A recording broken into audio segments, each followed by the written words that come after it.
नमस्कार मंडळी, मी संपदा जोशी. नवनीत फाउंडेशनच्या वतीने आपणा सर्वांचे आजच्या वेबिनार मध्ये स्वागत करते. गेली 4 वर्षे नवनीत फाउंडेशनच्या वतीने शिक्षक प्रशिक्षण यशस्वीरित्या पार पाडण्यात आले आहे आणि आता सध्या वेबिनारच्या माध्यमातून आम्ही आपणाशी संवाद साधत आहोत. मंडळी, शिक्षणामध्ये कालानुरूप बदल होत असतात. शिक्षण पद्धतीत बदल होतो, अभ्यासक्रमात बदल होतो, मूल्यमापनात बदल होतो, अध्यापन पद्धतीमध्ये बदल होतो आणि हा सातत्याने होत असतो. भविष्यात आणखी बदल होतील, परंतु या बदलावर आता तंत्रज्ञानाचा मोठा प्रभाव आहे आणि हे आपल्याला विसरता येणार नाहीये. मार्च मध्ये करोनाच्या संकटामुळे शाळा अनपेक्षितरित्या बंद कराव्या लागल्या. शिक्षण क्षेत्रासाठी ही एक मोठी समस्या निर्माण झाली. जून मध्ये ऑनलाईन अध्यापन सुरू झाले. आतापर्यंत शिक्षक पूरक किंवा पर्याय म्हणून ऑनलाईन शिक्षण वापरत होता. आता ही व्यवस्था पूर्ण वेळेसाठी वापरावी लागली. त्यामुळे क्लासरूम मधले विद्यार्थी घरात आणि शिक्षक स्क्रीन समोर, हे बदल अचानक घडून आल्यामुळे विद्यार्थी सहजीवनाला मुकले. पालकांना पाल्याचे अध्ययन होतं का हे पाहण्याची जबाबदारी आली आणि शिक्षकांना विद्यार्थ्याच्या अध्ययन सहभाग कसा वाढेल याची चिंता वाटू लागली. पण याच परिस्थितीचा आपण दुसऱ्या बाजूने विचार केला तर पहा, आपण सकारात्मक बाजू पाहूया. आता या काळात शिक्षणासाठी एक नवी दिशा सापडली असंही म्हणता येईल. त्यासाठी मी 2 मुद्दे तुमच्या समोर मांडते. एक आहे की भविष्यात नवीन शैक्षणिक धोरण महाराष्ट्रासाठी येऊ घातलंय. सेंट्रल गव्हर्नमेंटनी तर डिक्लेअर केलेलंच आहे आणि यामध्ये शिकवण्यासाठी आणि शिक्षणाची एक नवी प्रणाली विकसित होणार आहे. दुसरं आहे, कोरोना संसर्गामुळे महाराष्ट्रात शिक्षण संस्था सुरू करण्यात अनंत अडचणी आहेत. कारण जगभराच्या तुलनेत भारतातील विद्यार्थी संख्या प्रचंड आहे आणि त्यामुळे सध्या ऑनलाईनला पर्याय नाही. बघा, पूर्वीप्रमाणे शाळा चालवणे कठीण आहे. त्यामुळे भविष्यात ब्लेंडेड पद्धतीने शाळा चालवाव्या लागतील. म्हणजेच ऑनलाईन शिक्षण आणि प्रत्यक्ष वर्ग शिक्षण याचा मेळ घालावा लागेल. हा मेळ घालताना ऑनलाईन शिक्षण एकतर्फी होऊ नये याची काळजी शिक्षकांना घ्यावी लागणार आहे. त्यामुळे या तंत्राचे सर्व बारकावे आपल्याला सगळ्यांना जाणून घ्यावे लागणार आहेत. तसंच यासाठी कोणतं प्रभावी माध्यम आपल्याला निवडायला हवंय त्याचीही माहिती आपल्याला असायला हवी. आणि म्हणूनच आजच्या वेबिनारचा विषय आहे ऑनलाईन शिकवण्याचे तंत्र किंवा ऑनलाईन शिक्षण. आता या वेबिनार मध्ये आपण काय काय जाणून घेणार आहोत. बघा, अध्ययन अध्यापनातली आव्हानं, नवी साधने, अध्यापन पूर्व तयारी, विषयवार अध्यापन, त्याची प्रात्यक्षिके, समस्या व उपाययोजना, अशा अनेक आणि तुमच्या शंकांना उत्तर, अशा अनेक बाबतीतलं मार्गदर्शन आज करणार आहेत. हे मार्गदर्शन करण्यासाठी तज्ञ मार्गदर्शक म्हणून लाभले आहेत श्रीयुत अमिताभ मेहता. मी स्वागत करते अमिताभ मेहता आपलं. अमिताभ मेहता यांची थोडक्यात ओळख, त्यांची ओळख खूप मोठी आहे. शिक्षण क्षेत्रामध्ये खूप मोठं काम आहे त्यांचं, पण आज थोडक्यातच. व्यवसायाने ते ऍडव्होकेट आहेत, परंतु शिक्षण क्षेत्राशी त्यांचे गेले 20 वर्ष अतूट नाते आहे. गणित व विज्ञान हे त्यांचे आवडते विषय आणि शिकवण्याचेही विषय आहेत. नवनवे प्रयोग शिकवत असताना ह्या विषयांसाठी ते करत असतात आणि अर्थात नवनीतचे ते वेलविशर आहेत. मी सर आपणास विनंती करते की आज आमचे काही प्रश्न आहेत आपल्या समोर आणि आपण त्या प्रश्नांनी आमचं समाधान करावं आणि अध्यापनाचं हे जे नवं तंत्र आहे ते आमच्या सर्व शिक्षकांपर्यंत चांगल्या तऱ्हेने पोहोचावं. तर सर, मी माझ्या प्रश्नांना सुरुवात करते. नक्की नक्की. हा सर, पहा, शिक्षक स्क्रीन समोर, विद्यार्थी आपापल्या घरी आणि ऑनलाईन अध्यापन सुरू झालंय. ही सुरुवात थोडी अडचणी घेऊन आलंय, कारण शिक्षक, विद्यार्थी आणि पालक तिघं ह्याच्या भोवती आहेत आणि या तिघांना वेगवेगळ्या आव्हानांना तोंड द्यावं लागतंय. आव्हानांबद्दल आणि त्याच्या काही उपायांबद्दल आपण थोडं आम्हाला मार्गदर्शन करावं. मला या प्रसंगी आपल्या कवी केशवसुतांची एक कविता आठवते. एक 2 पंक्ती सादर करतो. प्राप्त काल हा विशाल भूधर, प्राप्त काल हा विशाल भूधर, सुंदर लेनी तयात खोदा. किती किती म्हणजे आज सुद्धा या पंक्ती तंतोतंत आपल्याला वापरता येतील, ऍप्लिकेबल करता येतील. त्यांनी 3 भागामध्ये डिवाइड केलं. प्राप्त काल, विशाल भूधर आणि सुंदर लेनी तयात खोदा.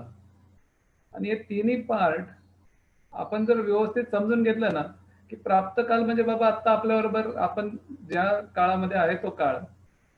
विशाल भूधर म्हणजे पर्वत, त्यांनी पर्वत. तर धरणी बरोबर जो अतूट नातं ज्याचं आहे तो पर्वत. त्यांनी सांगितलं की प्राप्त काल हा विशाल भूधर, पर्वतासारखा आहे. आणि आपण काय करायचंय तर त्या पर्वतामध्ये लेणी बनवायच्यात, सुंदर लेणी बनवायच्यात आपल्याला. जर अडचणी त्या पर्वतासारख्या असू द्या, पण जर त्या लेणी बनवल्या तर मला असं वाटतं की आपले सर्वच प्रश्न सॉल्व्ह होतील. आणि नुसतं आत्तासाठीच नाही तर आपण मुलांच्या मनावरती आयुष्यभरासाठी एक प्रकारचं कोरीव काम केल्यासारखं आपल्याकडून मोठं काम होईल असं मला वाटतं. म्हणून ते केशवसुतांच्या कवितेच्या मला पंक्ती एकदम या करोना काळामध्ये एकदम व्यवस्थित वाटल्या की प्राप्त काला विशाल भूधर, सुंदर लेणी तयात खोदा. तसंच काहीतरी आपण प्रयत्न करू. आणि सर्व शिक्षकांनी प्रयत्न चालू केलेले आहेत. त्या प्रयत्नांना थोडासा हातभार नवनीतच्या माध्यमाने, इसेन्सच्या माध्यमाने जे आपल्याला लाभलेला आहे त्याबद्दल मी खरंच त्यांचा आभारी आहे. तुमच्या प्रश्नाकडे येतो मॅडम. आता आपण एक एक प्रश्न घेऊ पुढे. तुमच्या परवानगीने एक स्क्रीन शेअर करतो फक्त माझं.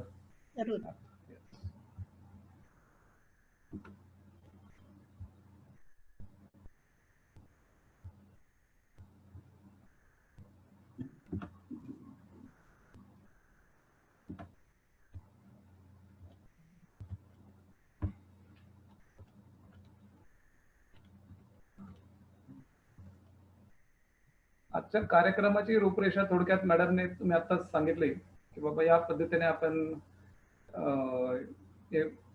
विषय, आता सर्वच विषय एकदम या प्लॅटफॉर्मवरती सॉल्व्ह करता येणार नाहीत.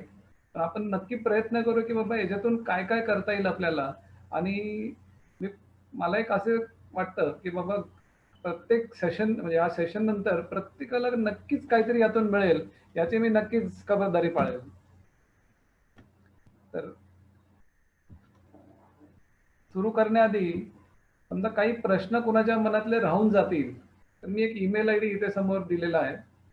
या मेल आयडी वरती तुम्ही नंतर कधी पण तुमचे प्रश्न पाठवले तर त्यांना उत्तर देण्याचा नक्कीच आम्ही प्रयास करू आणि त्या उत्तरांद्वारे तुमचे प्रश्नांचे निरासन देखील करू. तर amitabh.mehta@navneet.com, तर हा ईमेल आयडी सर्वांनी नोट करून घ्यावा ही विनंती. मॅडम तुम्ही ज्या आव्हानांसंदर्भात बोलले तर आता या काळांमध्ये आपल्या समोर विद्यार्थी नाही. विद्यार्थी आपण स्क्रीन समोर आपल्याला दिसतोय, त्या स्क्रीनवरती एका वेळेस दिसताना आपल्याला 25 विद्यार्थी दिसतात. स्क्रीन छोटी असेल तर सर्व त्यातले अजून कमी विद्यार्थी 8-10 विद्यार्थी दिसणार, तर विद्यार्थ्यांना भेटता येत नाही. त्यामुळे शिक्षकांच्या मनात एक धारणा राहते की बाबा विद्यार्थ्याला कळतंय का नाही. दुसरं आव्हान मला असं वाटतं की याच्यामध्ये विद्यार्थ्यांना समजतंय का नाही. हा सेकंड पॉइंट झाला की बाबा मी इथून काहीतरी सांगतोय पण विद्यार्थ्याला ते कळतंय का नाही. तिसरा पार्ट मला असं वाटतं की बाबा या तांत्रिक गोष्टी की बाबा मी आता आज आपण फेसबुक वरती लाईव्ह आहोत, काही नाही तंत्रज्ञान वापरण्यामध्ये थोडस त्रास जाणवतो. कधी वापरलेलं नाही, कित्येक वर्ष आपण ऑनलाईन काहीच केलेलं नाही आणि मग असं वाटतं की बाबा हे काय मी आता करायचं का. त्याच्यानंतर प्रत्येकाकडे डिव्हाइस किंवा इंटरनेटची उपलब्धता असेल शिक्षकांकडे पण आणि विद्यार्थ्यांकडे पण, तर त्याचा एक मोठा प्रश्न निर्माण झालेला आहे. शहरी भागामध्ये ठीक आहे, पण बाबा आपण जर खेडोपाड्यात गेलो, गावांकडे गेलो, तर तिथे इंटरनेटची काय सोय आहे, त्याचे अजून खूप मोठा प्रश्न आहे तिथे. त्याच्या पुढे अजून एक आव्हान मला असं जाणवतं की बाबा एकाच घरात जर 2-3 विद्यार्थी असतील आणि जर जॉईंट फॅमिली असेल, तर बाबा साधारण 4-5 विद्यार्थी एका घरात सापडतील. मग अशा वेळेस सर्वांना ऑनलाईन सोयी उपलब्ध कशा करून द्यायच्या? आणि शिक्षकांना मोठा प्रश्न येतो, जो मला एक सर्व शिक्षकांशी बोलताना जाणवला, की आता या वयात देखील आम्ही हे करायचं का? बरोबर. तर हे सर्व प्रश्न हळूहळू मी पुढे पण घेईन, पण एक छोटंसं याच्यातून सांगतो, की ज्या पद्धतीने आपण ऑनलाईन बँकिंग शिकलो, आपण Google पे करतो, पेमेंट करतो. आपण ऑनलाईन पद्धतीने रेल्वेची तिकीट बुकिंग करतो. आपण ऑनलाईन पद्धतीने सातबारे बघतो. अशा बऱ्याच गोष्टी आता ऑनलाईन झालेल्या आहेत आणि ते आधी सर्वांना वाटायचे कसं काय होईल? पण ते प्रत्यक्षात आलेल्या आहेत. तर त्याच पद्धतीने म्हणजे आपण फक्त बाबा त्या गोष्टी जर आपण करू शकतो, तर यात काय नवीन नाही असं मला वाटतं. आता विद्यार्थी प्रत्यक्ष समोर नसतो, तर त्याला कळेल का नाही? तर आवर्जून सांगायचं म्हणजे दूरदर्शन किंवा इतर कुठल्याही चॅनलवरच्या मालिका किंवा आपण कुठल्याही मूव्ही, पिक्चर जर मुलांनी बघितला, तर तो त्यातलं गाणं किंवा त्यातलं काहीतरी एखादं वाक्य तो गुणगुणत राहतो. त्याच्यावरती त्याचा एक प्रभाव झालेला असतो. तर आपल्या पुढे आव्हान असं आलंय, की आता की आपण आपला विद्यार्थी आपण जे शिकवतोय ते गुणगुणत कसं राहील, त्याचा प्रयास करणं खूप महत्वाचं झालेलं आहे. टेक्नॉलॉजी त्याला आवडते. तो टेक्नॉलॉजी समोर बसायला पण तयार असणार. पण आपण कुठल्या रीतीने ती सादर करतो, याच्यामध्ये खरी गंमत आहे. तर आपण ती खूप सुंदर पद्धतीने टेक्नॉलॉजीने काय केलं माहिती का? की बाबा मी शिक्षक आहे, पण माझा आवाज काही चांगला नाही. मला गाणं काही म्हणता येत नाही. पण मी टेक्नॉलॉजी वापरून मुलांना एखादं गाणं ऐकू शकतो आता. माझ्याकडे YouTube सारखी साधनं आहेत. येस. किंवा माझे अजून एक शाळेतली शिक्षिका असेल, शिक्षक असेल ज्यांचा आवाज छान आहे. तो मी रेकॉर्ड करून तो मी ऐकू शकतो. म्हणजे अशा वेगवेगळ्या पद्धतीने आपण एक चांगलं आम्ही त्याला इकोसिस्टम म्हणतो. एक छान इकोसिस्टम आपण तयार करू शकतो. तर याच्यामध्ये मला आवर्जून असं सांगायचं आहे, की क्रिकेटमध्ये सौरव गांगुली जेव्हा कॅप्टन होते, तेव्हा त्यांनी आवर्जून एकदा एक गोष्ट सांगितली होती, की माझ्याबरोबर 2 टाईपचे खेळाडू होते. एक राहुल द्रविड सारखा आणि एक युवराज सिंग सारखा नटखळ. एकदम खोडकर, मस्ती करणार, खूप त्याला टाइमपास करायची खूप सवय. मग सर्वात पहिल्या मॅचच्या आधी त्यांनी सिक्युरिटी गार्डला सांगितलं, की या युवराज सिंगकडे तू लक्ष ठेव. कारण की तो अचानक संध्याकाळी कुठेतरी गायब होईल, कुठला पिक्चर बघायला जाईल, कुठे जाईल काही कळणार नाही, तर तू त्याच्याकडे लक्ष ठेव. आणि त्या उलट राहुल द्रविड एकदम टाइम टू टाइम जेवायला किती वाजता येणार, त्यांनी 9 सांगितलं की 9ला तो तिथे हजर. तर असे दोन्ही प्रकारचे खेळाडू त्यांनी सांगितलं गांगुलीनी, की आम्हाला सांभाळायला लागत होते. पण मॅच जिंकताना जेवढा सहभाग राहुल द्रविडचा होता, तेवढाच सहभाग युवराज सिंगचा असायचा. पण दोघांच्या वागण्यामध्ये एकदम जमीन आसमानाचा फरक. त्याच पद्धतीने आपल्या वर्गामध्ये खूप वेगवेगळ्या पद्धतीचे विद्यार्थी असणार आहेत. पण ते प्रत्येक विद्यार्थ्यामध्ये क्वालिटी असणार आहे. ती जर क्वालिटी आपल्याला समजली आणि त्या क्वालिटी प्रमाणे आपण त्या विद्यार्थ्याला मार्गदर्शन करत गेलो, तर नक्कीच आपण देखील गांगुली सारखे टीचर रूपी कॅप्टन बनून आपल्या विद्यार्थ्यांना लाईफमध्ये अनेक मॅचेस जिंकण्यामध्ये मदत करू, याच्यामध्ये मला खात्री आहे. धन्यवाद सर. हा. हा मॅडम, तुम्ही कंटिन्यू करा, मी पुढे हा, बोलतो. तेच. म्हणजे मला हे तुमच्या सांगण्यात लक्षात आलंय, की मुळात आव्हान समजून घेतलं, की त्यावर उपाय शिक्षक स्वतः शोधू शकतो. Yes. बरोबर. मला याच्यामध्ये बाबा हँडल कसं करायचं हे सांगायचं होतं मला. बाबा आव्हान तर आहे आपल्याकडे. हा. How will we handle it? हा. तर हँडल करण्यासाठी एक सोपं एक सिंपल ग्राफ मी समोर प्रेझेंट केलाय आता. त्या ग्राफमध्ये तुम्ही पाहिलं तर 4 क्वाड्रंट्स आहेत. पहिला क्वाड्रंट मध्ये इमिडिएटली बिगिन, दुसऱ्या क्वाड्रंट मध्ये रीच आउट आहे, तिसऱ्यामध्ये डोंट डू नाव आहे आणि चौथ्यामध्ये डेडिकेटेड एफर्ट्स आहेत. आता या क्वाड्रंट मधून मला काय सांगायचंय की आव्हान असू दे किंवा काही असू दे, जसं एखादी मी वर्गात असताना लहान मुलांना किंवा 10वी 9वी मुलांना गोष्ट सांगायचो की बाबा एखाद्या जंगलातून जर आपण चाललो असेल तर घाबरायची काही गरज नाही, हातात कंदील आहे, समोर जेवढं दिसतंय तेवढं बघ, एक पाऊल टाक, पुढे चाल. त्याच पद्धतीने आपल्याला आता करायचंय की बाबा ज्या गोष्टी स्वतः करू शकतो आणि ज्या सोप्या वाटतात, इझी आणि मायसेल्फ, त्यांनी आपण चालू करायला पाहिजे आणि चालू केलेलं देखील आहे. शिक्षकांनी खूप छान सुंदर पद्धतीने मी गेले 3 महिने बघतोय की शाळा बंद असला तरी आमचं अध्यापन बंद झालेलं नाही. आम्ही मुलांना शिकवतोय 3ही महिने सर्व शिक्षकांनी, मी पण एक शिक्षक आहे आणि कुठेही आपल्या बाजूने, शिक्षकांच्या बाजूने कुठेही त्यांनी दाखवलं नाही की बाबा आम्ही नाही करणार.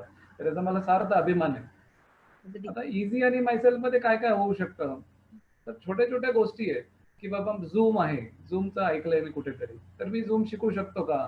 एकदम एकदम सोप्या पद्धतीने शिकू शकतो. आता गुगल मीट आहे, झूम मीट आहे, याच्याबद्दल मी थोडी थोडी माहिती पुढे पण देईल, पण आता एक याच्या डिस्कशन मध्ये फक्त सांगतो की ते इझी आहे, स्वतः करण्यासारखं आहे. You should begin immediately. ठीक आहे, आता याच्यामध्ये कोणीतरी म्हणेल की बाबा मला काही गोष्टी झूम मधल्या माहित नाही, तर आपण दुसऱ्या क्वाड्रंट मध्ये जाऊ की सपोर्ट आणि इझी.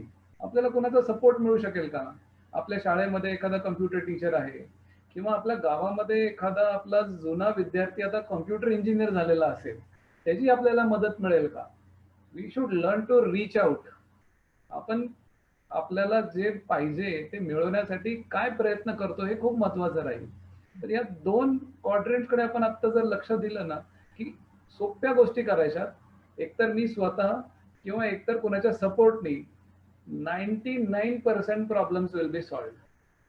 आणि याच्यामध्ये खूप वेगळ्या पद्धतीने मॅडम आपण करू शकतो. मी पुढे ते विषय घेईल की एका शाळेमध्ये एका टीचरनी असा प्रस्ताव दिला की आपण एक 5-6 आजूबाजूच्या शाळेचे शिक्षक एकत्र येऊ, सगळे सायन्सचे शिक्षक, मॅथ्सचे शिक्षक, आणि त्यांनी प्रत्येकाने 2-2 धडे आपापसात डिवाइड करून त्याचे प्रेझेंटेशन, त्याच्यावरती असाइनमेंट बनवून एवढ्या सुंदर पद्धतीने एकमेकाला मदत केली.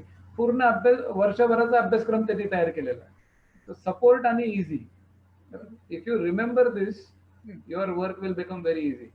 खालचे 2 क्वाड्रंट्स आता नाही लक्ष दिलं तरी चालेल. You can take it slowly की बाबा हळूहळू मला डिफिकल्ट गोष्टी पण शिकायच्यात, भलेही स्वतः किंवा कुणाच्या सपोर्टने. डेफिनेटली येस, आणि you will reach to new skills. Yes madam. Thank you sir. खरं असं आहे की कोणती नवी गोष्ट शिकायची तयारी असावी लागते आणि आपल्याला जर नाही समजत आहे तर इतरांचा कोणाचा तरी सहकार्य घेऊन, समजून घेऊन, जसं मन से बोलो, खुद बोलो तो आपको आंसर मिल जाएगा. खुलके बोलो. तर खुलके आपण कोणाशी बोललो तर आपल्याला उत्तर मिळू शकतील.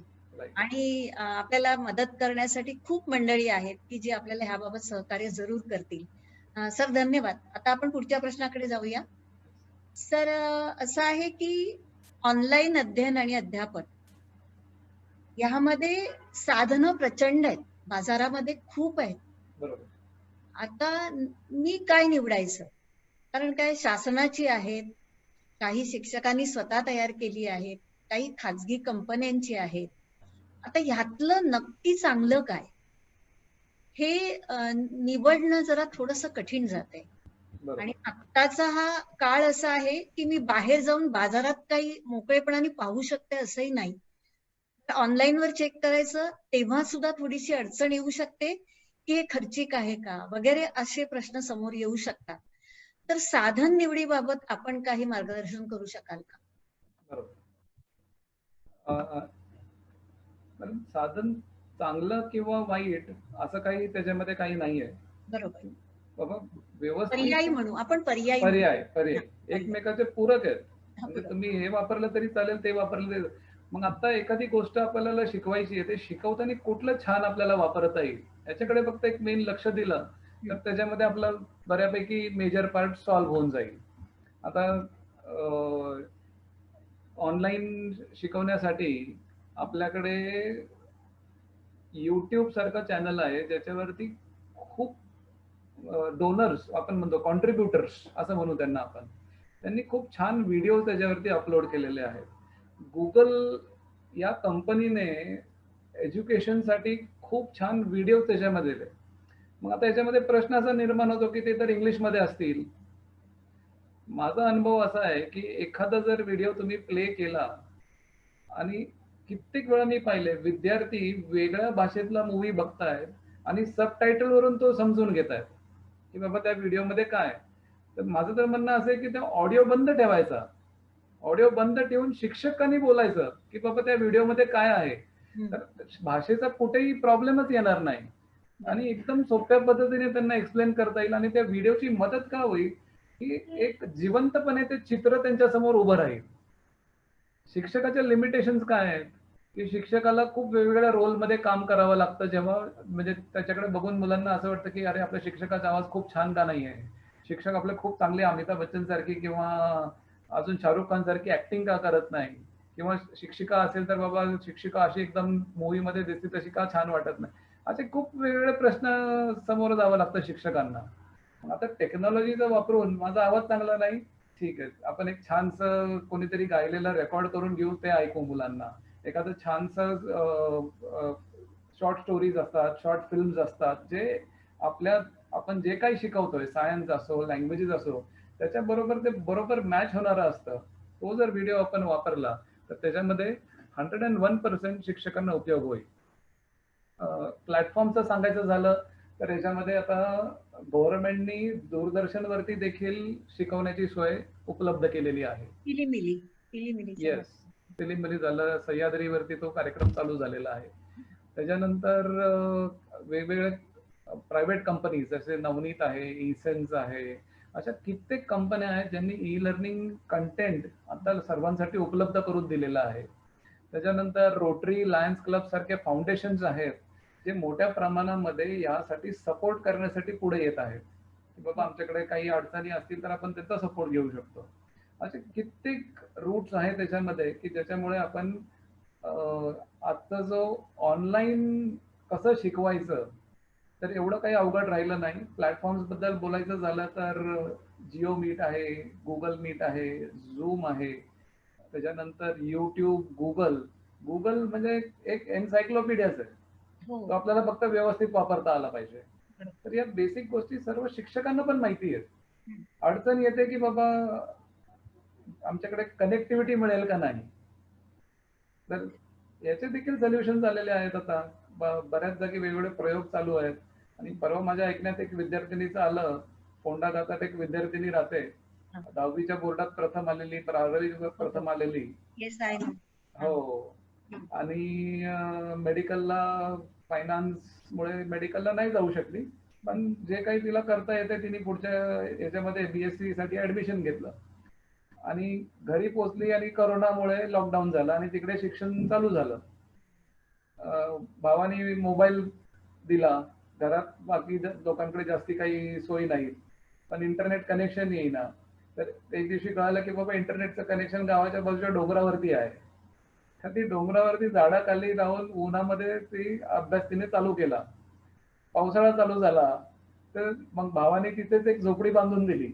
त्याचे 2 भाऊ 3 भाऊ काय आहेत त्यांनी झोपडी बांधून दिली आणि तो फोटो एवढा मस्त आहे की ती अभ्यास करताना तो एक फोटो व्हॉट्सअप वरती व्हायरल झाला होता डोंगरावरती. फेसबुकवर तो व्हायरल झालाय.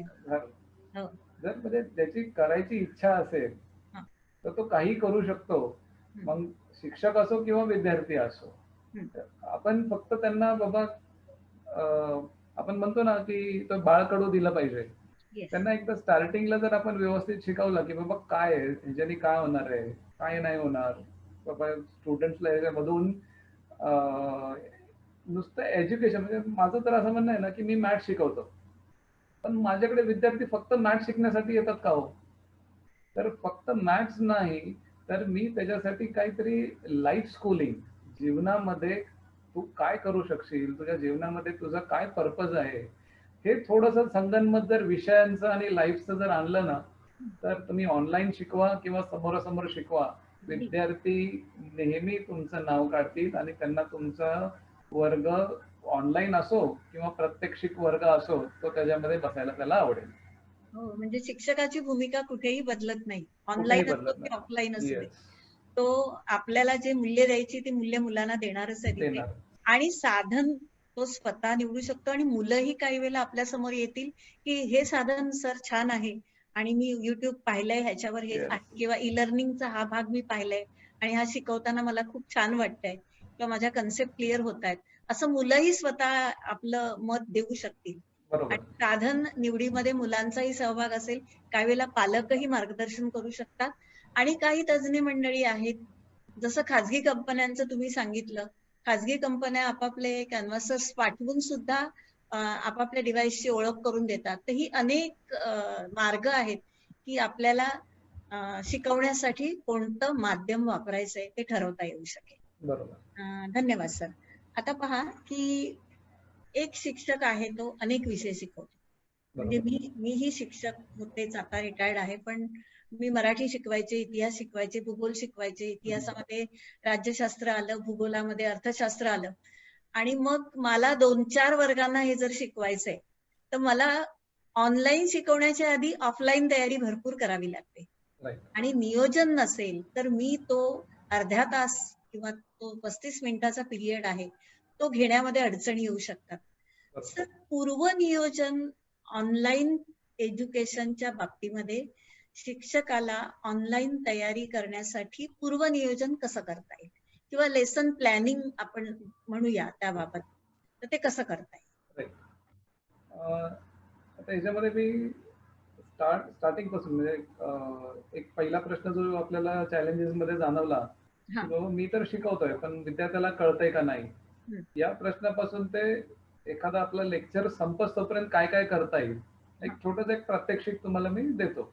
हा सर, हे आहे म्हणजे मी ह्याला जोडून हा प्रश्न एक घेते आणि मग तुम्ही त्यावर बोलू शकाल हा. की पाठ नियोजन करताना शिक्षकाला अनेक गोष्टी लक्षात घ्याव्या लागतात. एक तर त्याला माझा पाठ ऍक्टिव्हिटी बेस होतोय का किंवा होईल का, मुलांचं अध्ययन होणार आहे का, मुलांचा सहभाग वाढणार आहे का, स्वाध्याय करून घेता येणार आहे का, गृहपाठ देता येणार आहे का, मुलांकडनं तोंडी काम करून घेता येणार आहे का, आणि मुलांचं निरीक्षण, मुलांचा सहभाग, त्यांची एकाग्रता, या खूप गोष्टी आहेत. यासाठी तुम्ही एक प्रात्यक्षिक दाखवावं अशी मी विनंती तुम्हाला करते.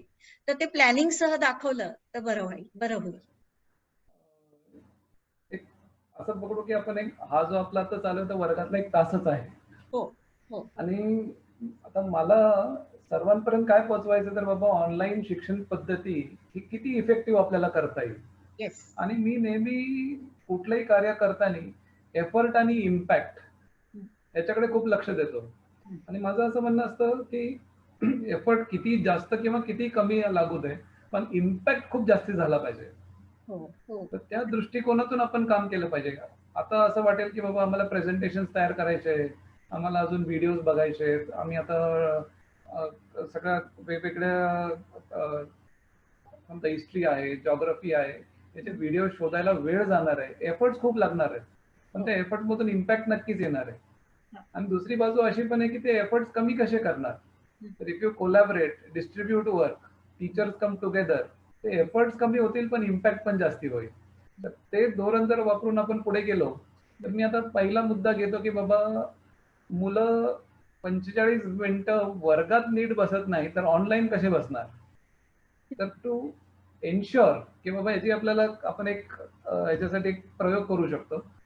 एक छोटासा प्रयोग आहे आणि हा ऑनलाईनशी काही संबंध नाही याचा, पण ऑनलाईन शिक्षण पद्धतीमध्ये इफेक्टिव्ह राहणार आहे. तर आपल्याला काय करायचंय की बाबा एक फक्त अनुमान प्रिडिक्शन शीट एक तयार करायची आणि विद्यार्थ्याला सांगायचं की बाबा एखादं आपलं सेशन चालू होण्याआधी आपण त्यांना सांगितलेलं असतं बाबा उद्या मी हा चॅप्टर घेणार आहे.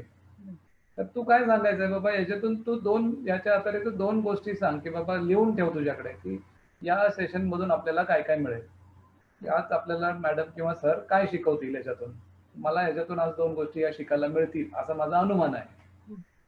आणि या सेशनच्या आधीच हा भाग संपला नंतर त्याला सांगायचं की जेव्हा सेशन संपणार, कंप्लीट झालं, तर तू जे अनुमान लावले होते त्या अनुमानाप्रमाणे तुझ्या त्या गोष्टी तुला मिळाल्या का नाही, या 2 गोष्टी नक्की लिहायच्या तू.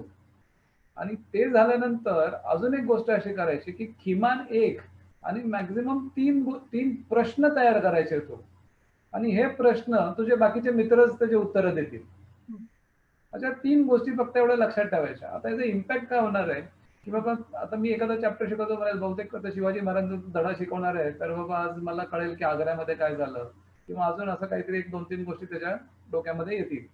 ते झाल्यानंतर तो लिहिल, ठीक आहे आज एक गोष्ट झाली, दुसरी आजच्या सेशनमध्ये नाही झाली, आणि मग त्यावरती तो 3 प्रश्न बनवेल. आणि माझा अनुभव असा आहे की प्रश्न कधी बनवता येतात, जर तुम्ही त्या सेशनमध्ये, त्या लेक्चरमध्ये हजर असला कम्प्लिटली, म्हणजे म्हणजे यू आर देअर शरीराने आणि मनाने आणि मनाने. या दोन्ही म्हणजे बुद्धी तुमची शाबूत असली पाहिजे तिथे, की मला मला माझी इन्व्हॉल्वमेंट झालीये, मला समजले, आणि मग मी प्रश्न तयार करू शकते. आणि मुलांना या दोन्ही गोष्टी आवडतात. प्रश्न विचारायला देखील खूप आवडतं, प्रचंड प्रश्न असतात, तर त्यांना एक प्लॅटफॉर्म मिळतो की बाबा ठीक आहे, मी 2 प्रश्न आता तयार करणारच. आणि काही मुलं असे असतात की आमचं सेशन चालू असतं, आपलं लेक्चर चालू असतं, त्याच्यामध्ये सर सर सर मी मॅडम मॅडम मॅडम, त्यांना उत्तर पण द्यायचं असते.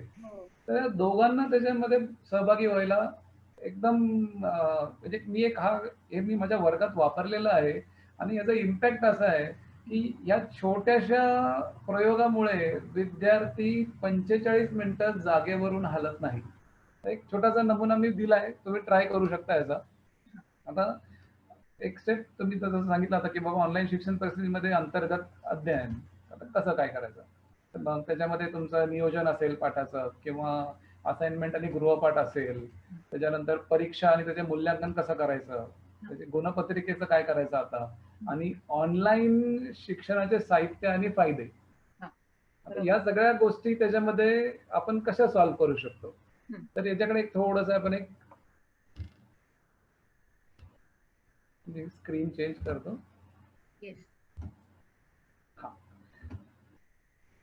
आपण सेशन चालू करायच्या आधी किमान आपल्या लक्षात ठेवलं पाहिजे की 5 मिनिटं तरी मुलांना शांत करायला, सेटल होण्यासाठी आपल्याला लागणार आहे. त्यामुळे आपण सेशन प्लॅन करतानाच असं केलं पाहिजे की बाबा मी 30 मिनिटं शिकवणार, 5 मिनिटं मला एक्स्ट्रा लागतील स्टार्टिंगला आणि एंडला. असं एक 40 मिनिटाचं सेशन तुम्हाला तयार करावं लागेल. सर्व साहित्य तयार ठेवावं लागणार, कारण की ऑनलाईन मध्ये नुसते विद्यार्थीच नाही, तर तुमच्यावर लक्ष ठेवणारे पालक देखील आहेत. आणि हा एक दिस इज वन न्यू चॅलेंज, की पालकांना देखील असं वाटतं की मी माझ्या मुलाबरोबर मुलीबरोबर बसेल आणि मी पण बघेन की बाबा काय काय होत आहे ते. तर अशा ह्याच्यामध्ये आमचे शिक्षक देखील नवीन आहेत, त्यांना पण स्क्रीन फोबिया आहे, तर ते देखील थोडे डगमगतात, त्यांना देखील थोडा त्रास होतो, पण तरी देखील त्यांचा प्रयत्न आहे की बाबा आपण या देखील याच्यावरती मात करू आपण म्हणून. आता आपलं एकदम आवडीचा चॉक आणि ब्लॅकबोर्ड त्या दोन्ही गोष्टी नाहीत. त्याच्यानंतर लेसन प्लॅन व्हायला पाहिजे की बाबा आजच्या 30 मिनिटांमध्ये मी काय काय शिकवणार आहे, आणि त्या पद्धतीने हा धडा मी किती लेक्चर्स मध्ये संपवणार आहे. मग बाबा 25 मिनिटं ते 30 मिनिटांमध्ये मला काय काय करता येईल. 8 ते 10 मिनिटं शिकवल्यानंतर बाबा एखादा प्रश्न आपल्याला सांगता आला पाहिजे विद्यार्थ्यांना की बाबा मी आता हे सांगितलं हे बरोबर आहे का चूक आहे. तुम्ही कुठलाही प्लॅटफॉर्म वापरला की तिथे एक मेसेजिंग प्लॅटफॉर्म असतो. तुम्ही झूम वापरा, गुगल मीट वापरा, जिओ मीट वापरा. प्रत्येक 10 मिनिटांनी फक्त एक सोपं काम करायचं की येस किंवा नो यामध्ये जे उत्तर देता येईल असे प्रश्न विचारायचे. आणि ते जे मेसेजेस येतात ते मेसेजेस डाउनलोड करता येतात विद्यार्थ्यांच्या नावासहित. तर त्यांना तुम्ही स्टार्टिंगला सांगितलं ना की बाबा मी बाबा या सेशन मध्ये प्रत्येक 8 ते 10 मिनिटाला एक एक प्रश्न, असे 3-4 प्रश्न तुम्हाला विचारणार आहे. आणि जर 3-4 प्रश्न तुम्ही जे उत्तर देता ते मला डाउनलोड करता येतात, आणि मी त्याला तुमचे मार्क देणार आहे. आता मार्किंग सिस्टमच बदलणार आहे. मार्किंग सिस्टम मध्ये हे जे प्रत्येक सेशन मध्ये तुम्हाला प्रश्न विचारले जातील याचे देखील मार्क पकडले जातील. आणि त्याला इयर्स वर्क असं म्हणायचं की बाबा आपली रिटर्न एक्झाम आणि त्याला 20 मार्क असायचे की बाबा वर्षभर मुलांनी काय काय केलं वर्गात, तर त्याचे देखील थोडे मार्क असायचे. तर आता मला असं वाटतं की त्या 20 मार्कापेक्षा आता 50 मार्क मुलं ऑनलाईन एज्युकेशन घेताना ऑन स्क्रीन आपल्याबरोबर असताना काय करतात, आपल्याबरोबर त्यांचं कम्युनिकेशन कसं आहे, आपण जे विचारतो त्याच्यामध्ये सहभाग थोडाफार तरी आहे का, कारण की एकदम सोपं विचारतोय आपण की बाबा हो किंवा नाही, यामध्ये तो सहभागी होतोय का नाही. अशा छोट्या छोट्या गोष्टीवरून त्यांचं मार्किंग स्कीम आपल्याला डेव्हलप करता येईल. तर ह्यामध्ये श्रवण कौशल्य जे आहे मुलांचं ते डेव्हलप होणार आहे. हा, त्यांना ऐकणं लिस्निंग ऐकणं जे ॲबिलिटी येस, लिस्निंग खूप ते डेव्हलप करावी लागणार. आता कुठलीही नवीन गोष्ट शिकताना, म्हणजे मी जेव्हा लहानपणी सायकल जेव्हा शिकलो मॅडम, तेव्हा मी 10 वेळा पडलो असेल, हो. पण मी कधी सायकल शिकायचं म्हणलं नाही मी आता नाही शिकणार म्हणून. तसं शिक्षकांसाठी विद्यार्थ्यासाठी तेच आहे, आपल्याला नवीन काहीतरी चांगलं शिकायचं आहे, त्रास होईल मग बाबा learning for my enhancing my learning ability, माझी लिस्निंग ॲबिलिटी आता मला वाढवली पाहिजे. तर हे मला शिकणं खूप गरजेचं झालं आहे. तर to achieve anything I believe you need time, energy, efforts. त्याच्यामध्ये कुठेही तुम्हाला सूट नाही. तर एक छोटासा एक नमुना मी तुम्हाला दाखवतो. एक रॅन्डम धडा, म्हणजे कुठल्याही वर्गाचा असू दे, तर धड्याचं नियोजन तुम्ही कसं केलं पाहिजे. तर ह्याच्यामध्ये तुम्हाला दिसेल की तर स्क्रीनवर नीट दिसत नाहीये. येईल मॅडम, एक 2 मिनिटात ते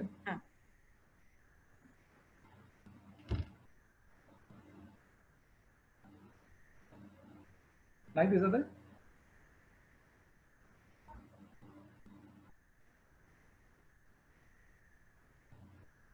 ठीक आहे, काही हरकत नाही, मी तुम्हाला एक एक्सप्लेन करतो.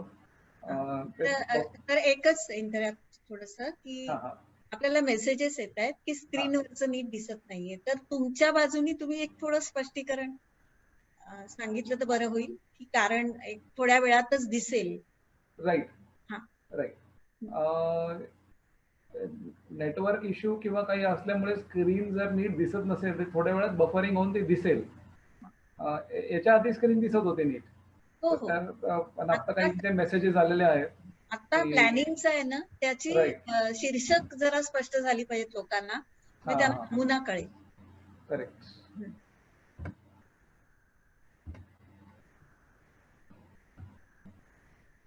ठीक आहे, काही हरकत नाही मॅडम, मी एक्सप्लेन करतो, समजायला काही अवघड नाहीये. मी काय छोटासा टेबल तयार केला आहे. त्या टेबलमध्ये एका चॅप्टरला आपल्या पाठ्यपुस्तकामध्ये युनिट्स मध्ये डिवाइड केलेलं असतं, 1.1, 1.2, 1.3 या पद्धतीने. तर मी सगळ्यात पहिल्या कॉलम मध्ये ते युनिट्स लिहिलेले आहेत आणि ते युनिटचं नाव लिहिलेलं आहे. आणि ते प्रत्येक युनिट शिकवायला मला किती लेक्चर्स लागतील, किती सेशन्स लागतील, त्या पद्धतीने मी तिथे पुढे नंबर लिहिलेले आहेत तिसऱ्या कॉलम मध्ये, की बाबा युनिट 1 शिकवायला मला 1 तास, एक सेशन लागेल, एक 30 मिनिटाचं सेशन लागेल. युनिट 2 शिकवायला मला अजून किती लागेल. तर असं होऊ शकतं की बाबा मी एका 30 मिनिटाच्या ह्याच्यामध्ये 3 युनिट्स मी घेऊ शकतो, 1.1, 1.2, 1.3. मग ह्या युनिट्स मधून अपेक्षित परिणाम काय आहेत, की त्यातून मुलांना काय कळलं पाहिजे. आता हा धडा ध्वनी या संदर्भात मी घेतलेला आहे, साऊंड.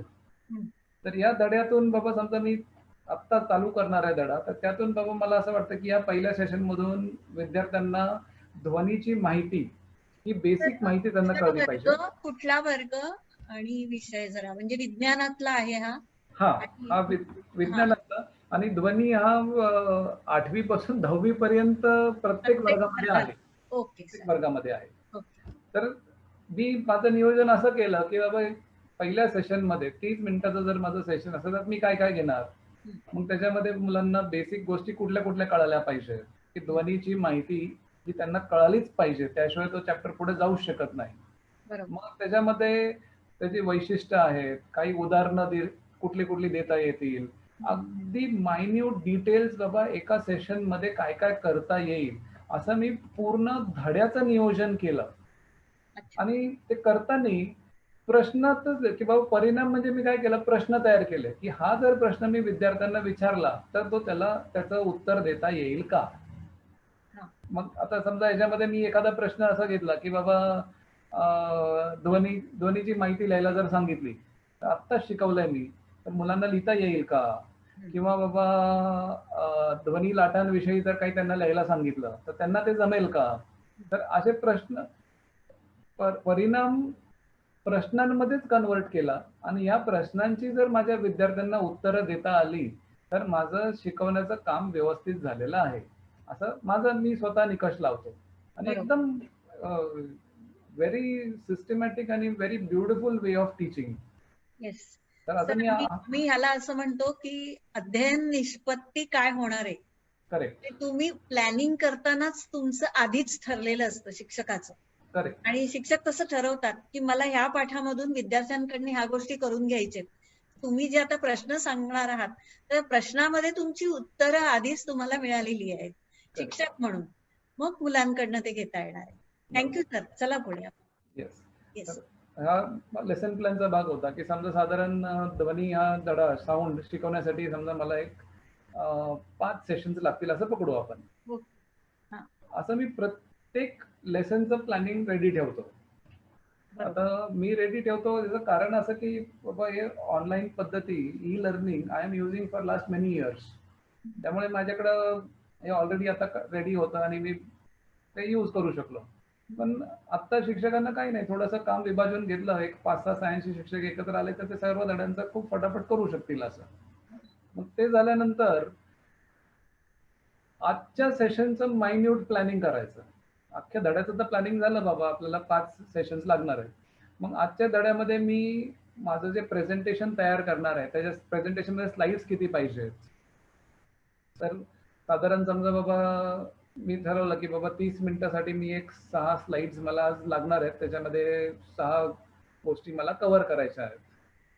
तर त्या पद्धतीने आपले स्लाइड्स आपण त्या तयार करून त्याच्या मागे लागणारं प्रत्येक वस्तू, तो व्हिडिओ असेल, कोणाची ध्वनिफीत असेल, anything that you require it should be ready. कारण की ऑनलाईन मध्ये तुम्ही जर थोडं जरी इकडे तिकडे झाला तर तुमचा खूप वेळ जाईल त्याच्यामध्ये. तर त्यामुळे तुम्ही तयारी खूप छान केली पाहिजे. तर असं एक 2 पार्ट, एक लेसन प्लॅन आणि एक सेशन प्लॅन, असे मी 2 गोष्टी स्वतःसाठी तयार केल्या. तर ऑनलाईन आणि ऑफलाईन मधला हा फरक आहे की ऑफलाईन मध्ये आपण थोडं मागे पुढे काही गोष्टी करू शकतो. ऑनलाईन मध्ये आपल्याला काळजीपूर्वक वेळेचा अपव्यय न होता व्यवस्थित प्लॅनिंग आणि काय दाखवायचे त्याची तयारी ठेवावी लागणार. राईट. येस. तर आता हा जो एक्झाम्पल मी साऊंड म्हणून ध्वनी चॅप्टर घेतला, हा. तर समजा तोच जर आपण शिकवतोय वर्गामध्ये, हा. तर बाबा नॉर्मली शिक्षक काय करतात, त्याची थोडीशी बॅकग्राऊंड देतात. समजा आता ही मी प्रेझेंटेशन तयार केलेलं आहे, ऑनलाईन असल्यामुळे आता मला हे सगळं करता येत आहे. बाबा आवाज कुणाचा होता, आता विद्यार्थी खुश, ते मेसेज बॉक्स मध्ये लिहू शकतात बाबा हा आवाज हत्तीचा होता, हा आवाज कुणाचा होता. तर एक एन्व्हायरमेंट आपण तयार केलं. तर technology will help you to create environment. त्याच्यानंतर मग त्यांचं आपण बाबा या धड्यामध्ये स्वागत करू, त्यांना सांगू की बाबा या धड्यामध्ये मी तुम्हाला काय काय शिकवणार आहे. त्यांना एक, जसं मी आज किंवा तुम्ही एक खूप छान पद्धतीने स्टार्टिंगला रूपरेषा दिली की बाबा या सेशन मधून आपल्याला काय काय करायचं आहे, तसं जर शिक्षकांनी केलं तर विद्यार्थ्याच्या डोक्यात एक लिंक राहते की बाबा या धड्यामध्ये इथपासून आपल्याला इथपर्यंत पोहोचायचं आहे आणि तो बरोबर ते बेंचमार्क अचीव्ह करत जातो. तर खूप इम्पॉर्टंट आहे. कधी कधी खूप म्हणजे मी पण कित्येक वेळा स्टार्टिंगला जेव्हा मी शिकवायचो तेव्हा माझ्या लक्षात यायचं नाही की हे सांगणं खूप गरजेचं आहे. पण विद्यार्थ्यांना या धड्यामध्ये आपण काय काय शिकणार आहे हे जर पहिल्याच सेशन मध्ये सांगितलं तर एक खूप छान लिंक तयार होते त्याच्यामध्ये. मग आपण प्रॉपर समजा तो धडा शिकवायला चालू, मी पूर्ण क्लासरूम मध्ये नाहीये, मी फक्त एक छोटासा एक प्रयत्न करतोय की बाबा त्या लेसन आपण ऑनलाईन शिकवताना काय केलं पाहिजे. Yes madam. छोटं युनिट घेतलंय. येस, छोटं युनिट म्हणण्यापेक्षा एक जस्ट मी प्रयत्न करतोय की बाबा मी ज्या पद्धतीने शिकवतो त्यातून काही 2 गोष्टी कुणाला मिळाल्या तर ते देखील छान पद्धतीने शिकवू शकतील. मग बाबा मी साऊंड शिकवताना बाबा काय आवाज आला तुला, ठीक आहे डोरबेलचा आवाज आला, मग तुला ऐकायला कसं आलं, हा प्रश्न कधी पडला नाही का तुम्हाला की बाबा आपल्याला हे कसं काय ऐकायला आलं. मग ह्याच्यामधून मी ध्वनीचा परिचय देईल, ध्वनीचे प्रसारण कसं होतं ते थोडक्यात सांगेन. त्याच्यानंतर आता माझ्याकडे तर ऑनलाईन प्लॅटफॉर्म आहे आणि मी माझ्यासाठी व्हिडिओ पण शोधून ठेवलाय. मग मुद्द्यांना म्हणतो कारण त्यांना व्हिडिओ बघायला खूप आवडतं. तर आपण जे बॅकग्राऊंड दिलेली आहे त्या बॅकग्राऊंडच्या आधारे आता त्यांना ध्वनीविषयी एक व्हिडिओ त्यांना दाखवता येईल. मी तुमच्यासाठी प्ले करतो म्हणजे तुम्हाला कळेल की किती छान वाटतं ते.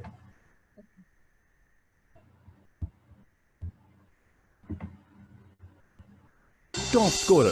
Fun, learn, score more.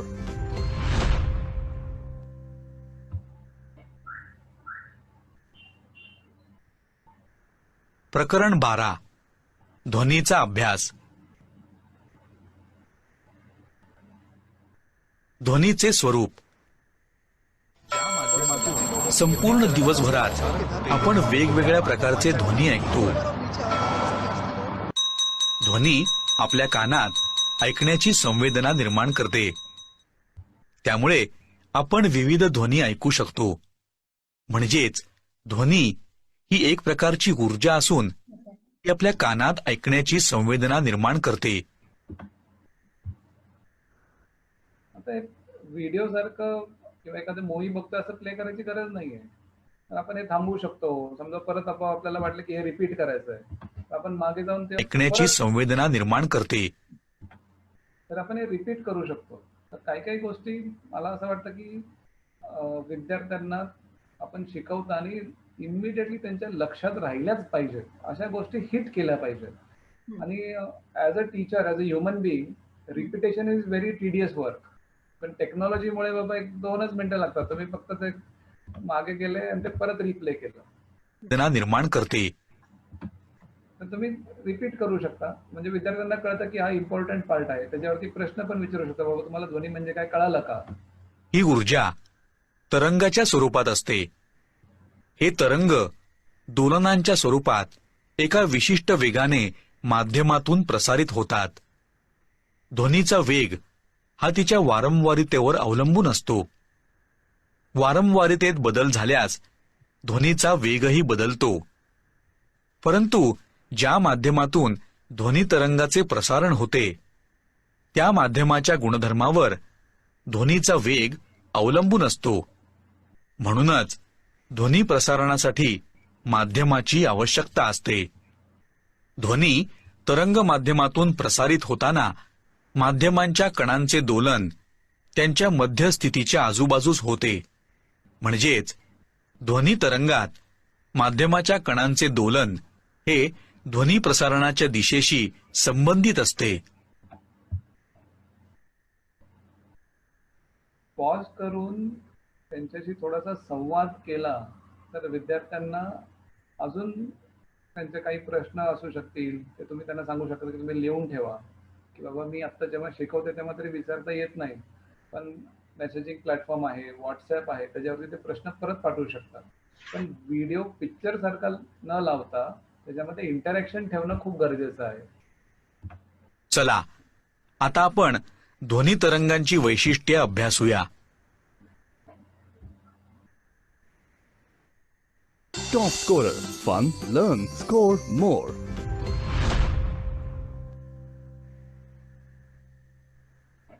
तर बाबा इंट्रोडक्शन जेव्हा मी त्यांना शिकवलं,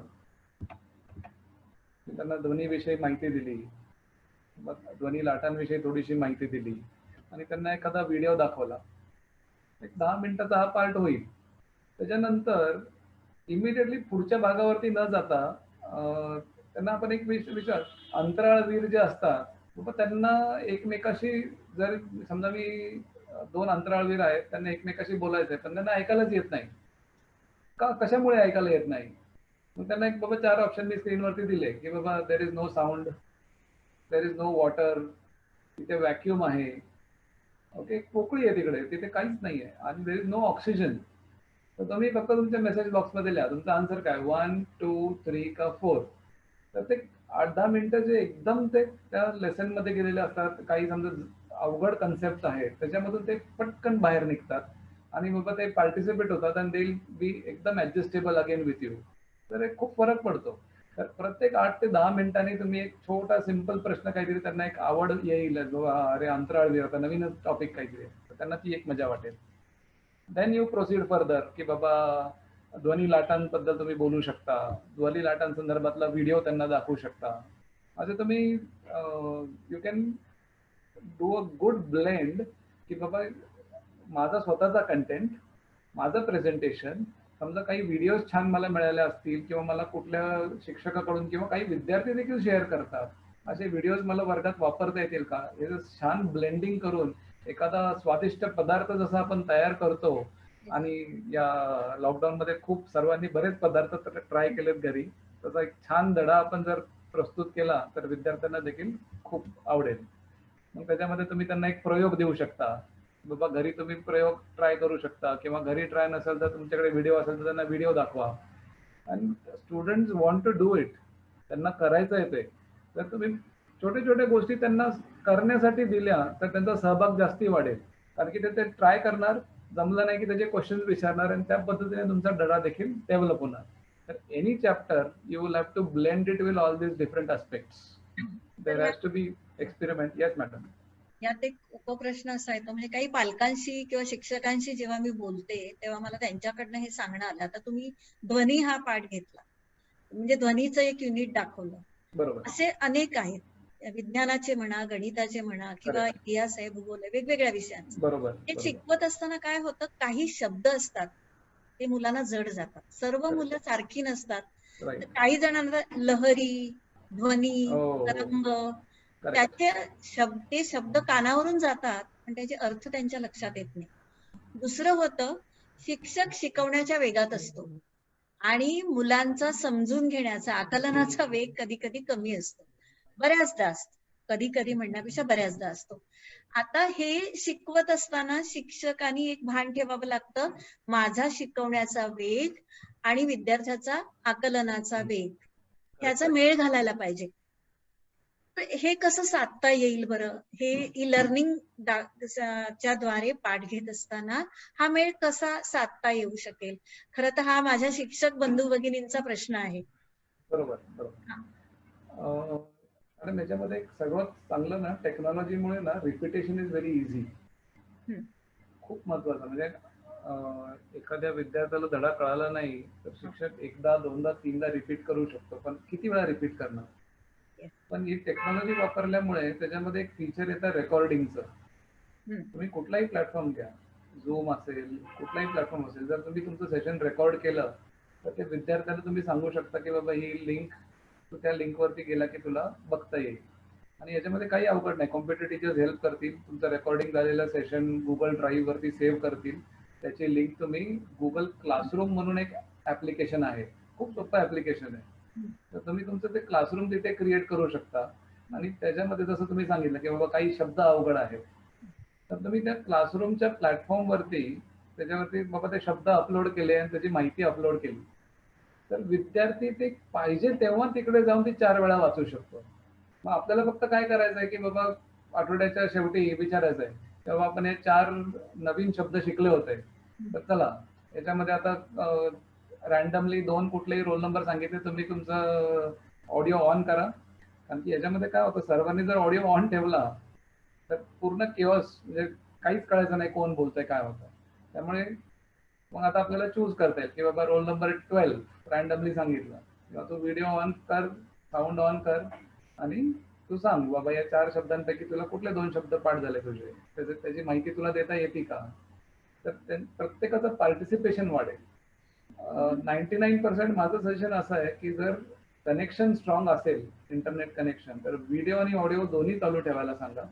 स्ट्रॉंग नसेल तर व्हिडिओ बंद असू द्या, पण ऑडिओ प्रत्येकाने चालू ठेवायला, म्हणजे ऑडिओ पण ऑफ ठेवायचा, जेव्हा पार्टिसिपेट करायचं तेव्हा चालू केला पाहिजे. म्हणजे विद्यार्थ्याला स्वयंअध्ययनाची जर सवय असेल, स्वतःच स्वतःही समजून घेता येणार आहे. म्हणजे पालकांच्या माध्यमातून, मित्रमैत्रिणींच्या माध्यमातून, बहीण भावंडांच्या माध्यमातून जर आपल्याला नाही समजलं तर शिकवून झाल्यानंतर सुद्धा, म्हणजे तुम्ही जे आता ई लर्निंग दाखवतायत त्या ई लर्निंग मध्ये ही सोय आहे की मुलं पुन्हा पुन्हा पाहून आपल्या स्वतःला समजवून घेऊ शकतात. येस. मी तुम्हाला पुढे एक अजून एक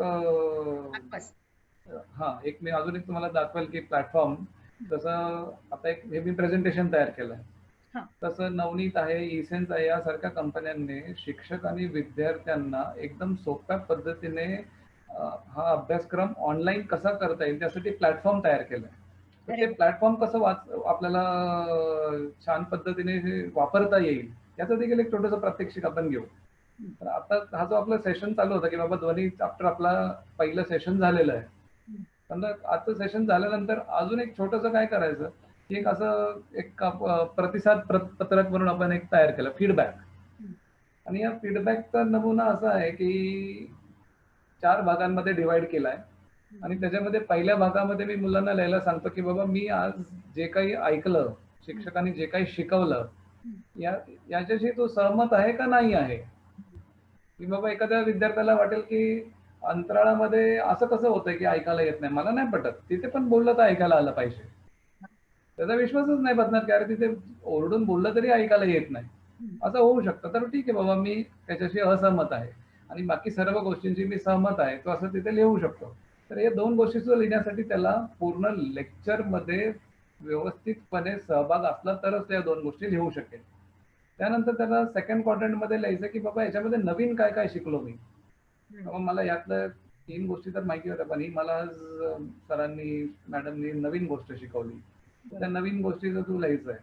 त्याच्यानंतर तिसऱ्या कॉलममध्ये बाबा मला अजून माहिती पाहिजे, मला या 2 गोष्टींची, जसं तुम्ही सांगितलं की काही 4 शब्द अवघड सापडतात त्याच्यामध्ये, तर बाबा त्यातले मला हे 2 शब्द कळले नाहीत, त्याच्याबद्दल मला अजून थोडीशी माहिती हवी आहे. आणि चौथा पार्ट असा करायचा की बाबा माझ्या आयुष्यामध्ये मला असे अनुभव आलेत का, किंवा याचा मला आयुष्यामध्ये उपयोग होईल का. जसं मी मॅथ्समध्ये व्हॉल्यूम शिकवतो, एक व्हॉल्यूम शिकवताना मला विद्यार्थी विचारतात व्हॉल्यूम कशाला शिकायचं आम्ही, त्यांनी काय होणार आहे. सरफेस एरिया व्हॉल्यूम एक चॅप्टर आहे, 8वीच्या वर्गाला देखील आहे, 10वीच्या वर्गाला देखील आहे. आणि मी त्यांना सोपं सांगतो की बाबा तुझं जेव्हा तू स्वतःचं घर घेशील आणि तेव्हा तू घराला मस्तपैकी छान पेंटिंग करशील, तर बाबा पेंटिंग केल्यानंतर त्या पेंटिंगचा खर्च किती झाला हे जर तुला कळायचं असेल, तुला सरफेस एरिया व्हॉल्यूम शिकवेल, नाहीतर तो पेंटर तुझ्याकडून जास्ती पैसे घेईल, तो तुला कितीही सांगेल आणि तुला ते द्यावे लागतील.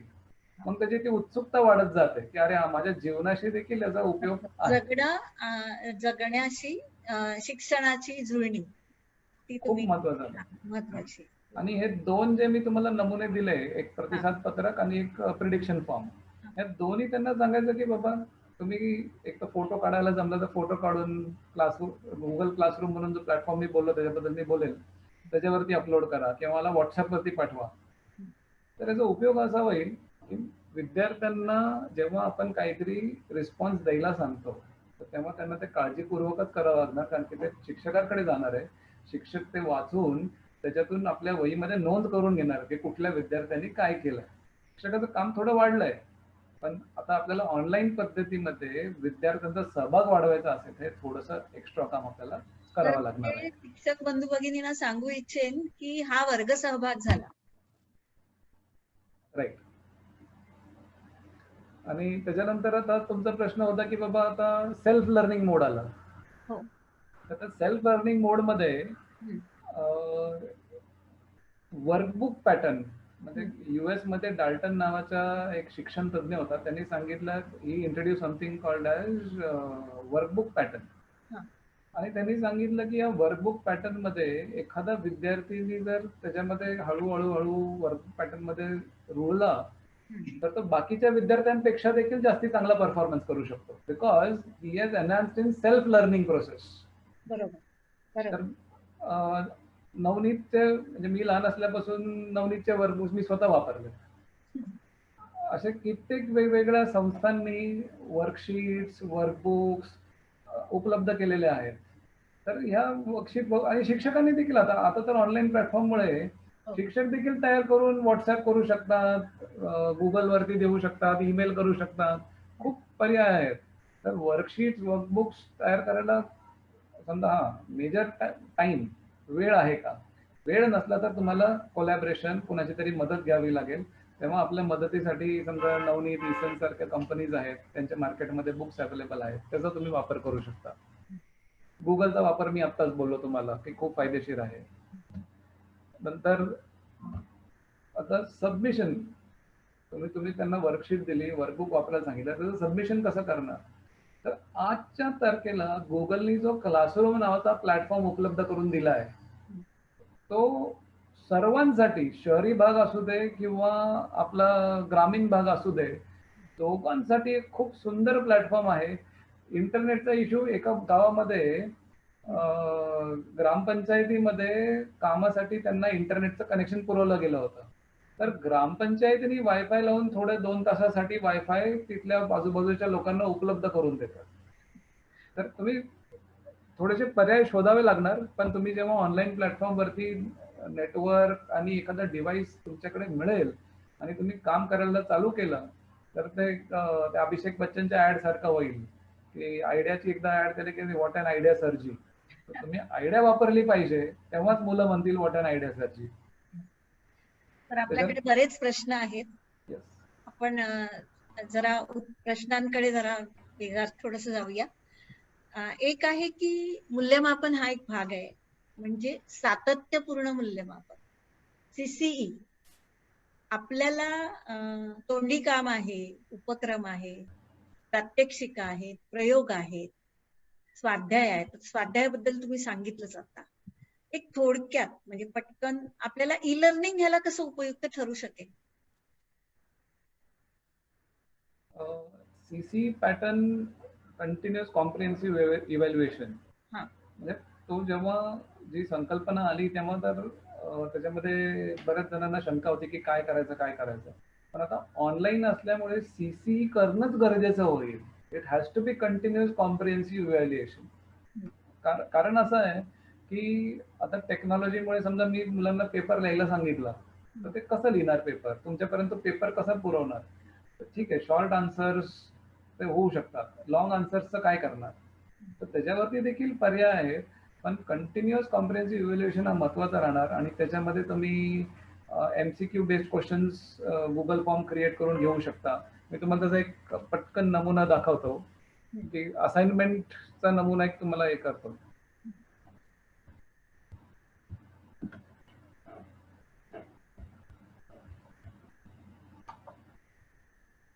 सॅम्पल असाइनमेंट तयार केली आहे.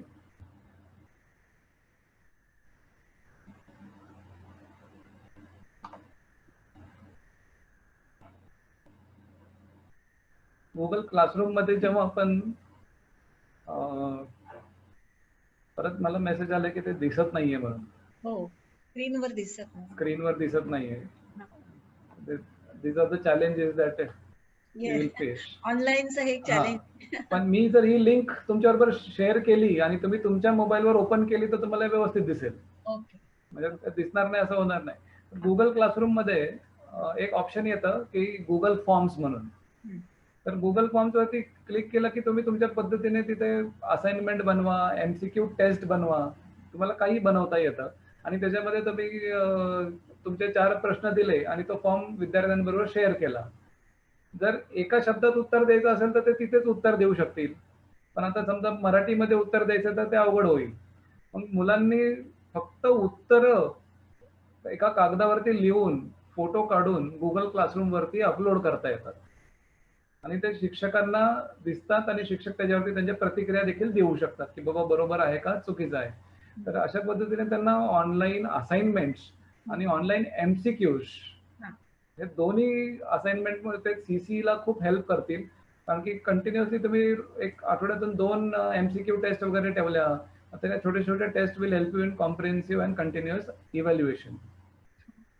तर धन्यवाद याबद्दल. कारण का CCE ला मदत झाली तर शिक्षकांना त्याचा फायदा होणारच आहे आणि मुलांनाही त्याचा फायदा, मुलांचे मूल्यमापन होत राहणार आहे. त्यामुळे आता आपण थोडासा लहान वर्ग जे आहेत 1ली ते 4थी आणि 5वी ते 8वी, आता 1ली ते 4थी या वर्गांचं जरा कॉन्सन्ट्रेशन होणं कठीण असतं. तर ई लर्निंग त्याला उपयुक्त, म्हणजे ऑनलाईन शिक्षणच्या माध्यमातून ई लर्निंग कसं काय उपयुक्त ठरू शकेल? थोडक्यात आपण सांगितलं हरकत नाही. आणि मग आम्हाला एक 5वी ते 8वीचा इतिहास भूगोलाचा नमुना पाहायला आवडेल. राईट. आता याच्यामध्ये इट्स अ बिग चॅलेंज की जर आपण डिवाइड केलं की प्रायमरी सेक्शन, सेकंडरी आणि हायर सेकंडरी. तर हायर सेकंडरी हा खूप व्यवस्थितपणे तुम्ही ऑनलाईन घेऊ शकाल, काही शंकाच नाही. पण 1ली ते 4थी मध्ये पालकांचा सहयोग असणं खूप महत्वाचं झालेलं आहे. कारण की विद्यार्थ्यांना एकतर नीट जे काही डिव्हाइस असेल ते हाताळता येत नाही. समजा तो डिव्हाइस त्यांनी हातात पकडलाय, पडला, तर खूप काही अशा गोष्टी होऊ शकतात. त्याच्यामध्ये पालकांचा सहयोग असणं खूप महत्वाचं आहे. दुसरी गोष्ट ते पण कम्प्लीट ऑनलाईन करण्यापेक्षा ऑनलाईन आणि ऑफलाईन अशी थोडी ब्लेंड करणं खूप गरजेचं आहे. तर ऑनलाईन ऑफलाईन ब्लेंडिंग म्हणजे काय, की बाबा समजा एक मराठीच्या शिक्षकांनी एखादी कविता शिकवायची, तर ती कविता छानपैकी म्हणून त्याच्यावरती काही थोडंफार बाबा त्या कवितेबद्दल काहीतरी माहिती दिली आणि तो एक 10 मिनिटाचा किंवा अगदी 3-4 मिनिटाचे छोटे छोटे व्हिडिओज म्हणून त्यांना अपलोड केलं गुगल क्लासरूम वरती किंवा व्हॉट्सअपच्या ग्रुपवरती. व्हॉट्सअप देखील तुम्ही वापरू शकता, पण पालकांच्या निरीक्षणाखाली पालकांनी त्याला मॉनिटर केलं पाहिजे. मग त्याच्यामध्ये असं होईल की बाबा विद्यार्थ्यांना कंटिन्युअसली स्क्रीन समोर बसावं लागत नाहीये, थोडं ऑनलाईन होत आहे, थोडं ऑफलाईन होत आहे आणि त्याच्यामध्ये 1ली ते 4थीचे विद्यार्थी छानपणे करू शकतील. आणि त्यांना थोडंसं म्युझिक, एक छोटासा एक तुम्हाला एक नमुना देतो, आवाज ऐकायला येईल तुम्हाला आणि तुम्हाला ते छान वाटेल एकदम.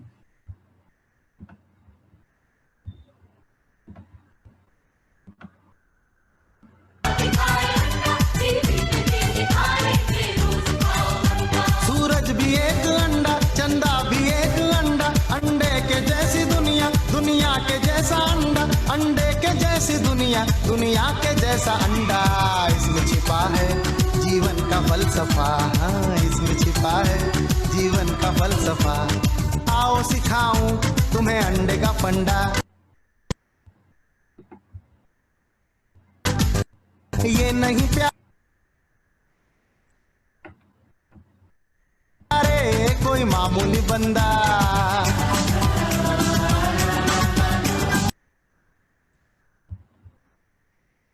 आता मला समजा मुलांना 0 शिकवायचं आहे किंवा पृथ्वी गोल आहे शिकवायची, पण त्यासाठी ते नुसतं ध्वनिफीत ऐकवली त्यांना, व्हिडिओ समजा नेटवर्क कनेक्शनमुळे इश्यूज होऊ शकतात, तर मी त्यांना नुसती अशी ध्वनिफीत जरी ऐकवली तरी त्यांना एक त्याच्यातून गंमत येते.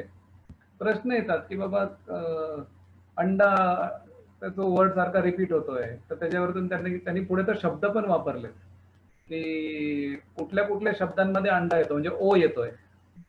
तर शिक्षकांना बाबा अल्फाबेट शिकवतात, ओ शिकवायचा आहे. आणि या गाण्याचं आता एक वेगळी आयडिया आहे, ते गाणं ऐकवायचं आणि त्यातून तुम्ही शिकवताय. पुढचा भाग तर त्या गाण्याचा एवढा मस्त आहे की बाबा कुठल्या कुठल्या शब्दांमध्ये ओ येतो, अंडा येतो, तर ते त्यांनी त्याच्यामध्ये वापरलंय. आता तर गाणं पिक्चर मध्ये वेगळं, पण आपण आपल्याला शिकवताना थोडेसा एक गमतीदार पद्धतीने मुलांच्या समोर कसं नेता येईल, तर असं ते 1ली ते 4थीच्या मुलांना थोडेसे ध्वनिफीत, थोडंसं काहीतरी नवीन करून ऐकवलं तर they will always want to be in your online session. म्हणजे आकर्षित व्हावी मुलं, यासाठी आपल्याला ह्या तऱ्हेचे फंडे वापरायला हवे. हो, खूप प्रयत्न करावा लागला. सर, आम्हाला काय आहे की साधारणतः 5वी ते 8वीचे वर्ग जे आहेत, वर्गांची मानसिक स्थिती जरा वेगळी असते, पौगंड अवस्थेतली मुलं असतात आणि त्यामध्ये इतिहास आणि भूगोल हे जे विषय आहेत ना, ते अमूर्त आहेत. म्हणजे मी बोलेन हा हिमालय पर्वत आहे, ही गंगा नदी आहे, किंवा तिकडे शाहिस्तेखानाची बोटं कापली गेली वगैरे, असं काय काय इतिहासातल्या घटना सांगेन. घटना ऐकतात आणि विसरून जातात किंवा पाठ करून लिहितात. पण त्यांच्या समोर काही दिसलं ना तर ते त्यांना आवडतं किंवा उभं केलं तर. आता हे सगळं सामर्थ्य आहे शिक्षकाचं की त्याला समोर उभं करता आलं पाहिजे. आज अडचण आहे ऑनलाईनची आहेच, तर मग अशा वेळेला हे तुम्ही काही प्रात्यक्षिक दाखवून आमच्या शिक्षकांना मार्गदर्शन करू शकाल का, की ह्याद्वारे घेतलं तर मुलं अधिक शिकायला तयार होतील. पुण्यामध्ये कॅम्प एज्युकेशन नावाची संस्था आहे, ज्या संस्थेशी मी संस्थेमध्ये गेले 20 वर्ष ई लर्निंग साधारण 10 वर्ष झाले असेल ते आम्ही चालू करून, आणि त्याआधी आम्ही पॉवर पॉईंट प्रेझेंटेशन वगैरे वापरून देखील वर्गामध्ये शिकवायचो. आणि तिथे आम्हाला नवनीतनी खूप मोठ्या प्रमाणात मदत केली वेगवेगळे कंटेंट तयार करून. तर एक त्याचाच एक नमुना मी तुम्हाला सादर करतो की छोटे छोटे व्हिडिओज किती उपयोगी पडतात म्हणून. एक स्क्रीन शेअर करतो पटकन.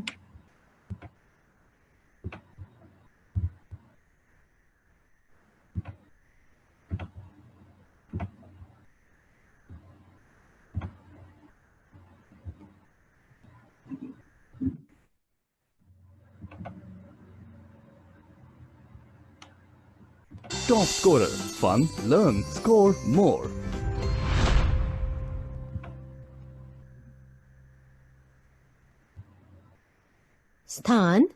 विस्तार व सीमा. भारत. आपल्याला तर हे माहीतच आहे की भारतीय प्रजासत्ताकाची राजधानी ही नवी दिल्ली आहे. आपल्या भारत देशाचे स्थान हे पृथ्वीच्या उत्तर व पूर्व गोलार्धात आहे. आशिया खंडाच्या दक्षिण भागात मी वर्गामध्ये जर मला शिकवायचं असलं तर ग्लोब आणून शिकवू शकतो, पण ऑनलाईन शिकवताना कसं शिकवणार? तर तेव्हा ई लर्निंग व्हिडिओज याचा खूप उपयोग होणार आहे. कुठल्या ना कुठल्या पद्धतीने प्रत्येक शाळेने कुणाशी तरी रोटरी क्लब आहे, लायन्स क्लब आहे, त्यांच्या मदतीने वेगवेगळ्या ज्या कंपन्या आहेत त्यांच्याबरोबर कोलॅबरेशन करून जर हे आपल्या शाळेमध्ये इम्प्लिमेंटेशन केलं तर online teaching will be one of the easiest way of teaching for teachers. वेळ पण जाणार नाही आणि भारत देश आहे. कंटेंट. भारत देशाच्या नकाशाचे निरीक्षण केल्यास आपल्या असे लक्षात येते की भारताच्या मुख्य भूमीचा विस्तार 8°4' उत्तर ते 37°6' उत्तर अक्षवृत्त व 68°. मी एक रॅन्डमली या जॉग्राफीचा व्हिडिओ दाखवला मॅडम, भूगोलाचा, हो. आणि याच्यामधून मला असं दाखवायचं होतं की ऑनलाईन मध्ये आता मी क्लासरूम मध्ये चार्ट आणू शकतो, मॅप्स आणू शकतो, पण आता मी कसं जाणणार? पण ऑनलाईन मध्ये तर आपल्याकडे खूप अजून चांगले पर्याय आहेत ज्याच्याने तुम्ही हायलाईट करून एक छोटी छोटी गोष्ट मुलांपर्यंत पोहोचवू शकता आणि हा व्हिडिओ ते परत बघू शकतात. म्हणजे मी एकदा शिकवलं तर वर्गातलं तेवढ्या पुरतच होऊन जातं, मी परत ते वर्गातलं परत मुलं बघू नाही शकत. पण ऑनलाईन मध्ये आपण आता जे शिकवलं ते मुलं पुन्हा बघू शकतात. ती लिंक त्यांच्या गुगल क्लासरूम मधून शेअर केली तर ते पूर्ण सेशन परत बघू शकतात. म्हणजे स्वयंअध्ययनाला वाव आहे यामध्ये. स्वयंअध्ययन म्हणजे आधी स्वयंअध्ययनासाठी रिसोर्सेस नव्हते, मी म्हणतो मुलं आपलं पाठ्यपुस्तक वगैरे याच्यातून स्वयंअध्ययन करायचे. आता ऑडिओ व्हिज्युअल देखील त्यांना उपलब्ध राहील स्वयंअध्ययनासाठी, and that will be more impressive. बरोबर. एक तुम्हाला हिस्ट्रीचा एक व्हिडिओ दाखवतो हा, मॅडम. इतिहासाचा आहे.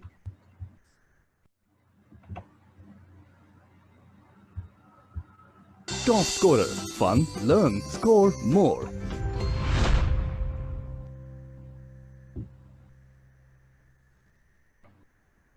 नकाशा अभ्यास. आता आपण जगाच्या नकाशात सांगितल्याप्रमाणे घटक दाखवूया. अगोदर सर्व खंड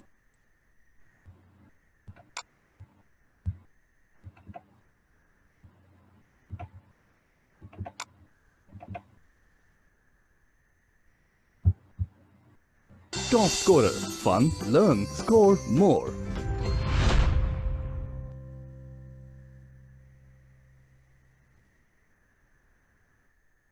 उपयोजित इतिहास आणि विविध विषयांमधील संशोधन.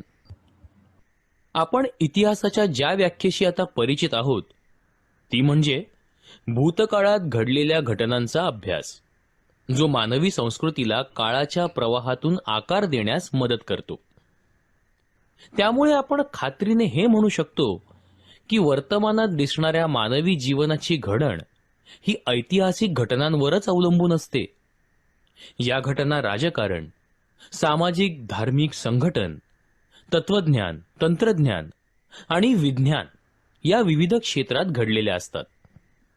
प्रत्येक क्षेत्रातील ज्ञानसंचयाचा स्वतंत्र अभ्यास असतो.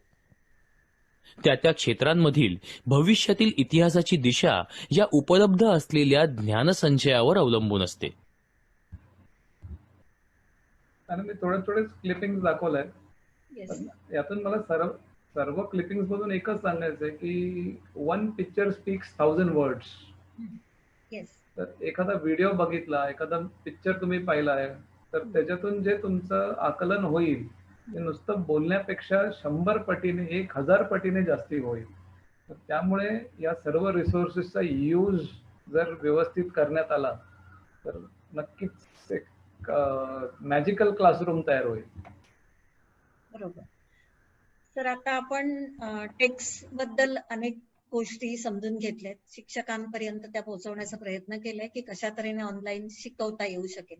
आता थोडे प्रश्न वेगळे असे आहेत की आपल्या महाराष्ट्रभर वेगवेगळी परिस्थिती आहे. कुठे दुर्गम भाग आहे, कुठे डोंगरी भाग आहे, कुठे अनेक आर्थिक स्तर कमी असलेली काही वस्त्या आहेत की जिकडे इंटरनेटचा प्रॉब्लेम येतो, जिथे मोबाईल्स नसतात किंवा तिकडे मुलांना अभ्यासाला वेळच मिळत नाही, त्यांना कामही करावं लागतं किंवा घर सांभाळावं लागतं. म्हणजे अनेक प्रॉब्लेम्सनी ग्रस्त अशी मंडळी आहेत. काही दिव्यांग ज्यांना म्हणू आपण, अशी काही मुलं आपल्याकडे आहेत. शिकायचं सगळ्यांनाच. तर आपण ऑनलाईन एज्युकेशन त्यांच्यापर्यंत पोहोचवण्यासाठी काय करता येऊ शकेल किंवा शिक्षक काय त्यासाठी करू शकतात?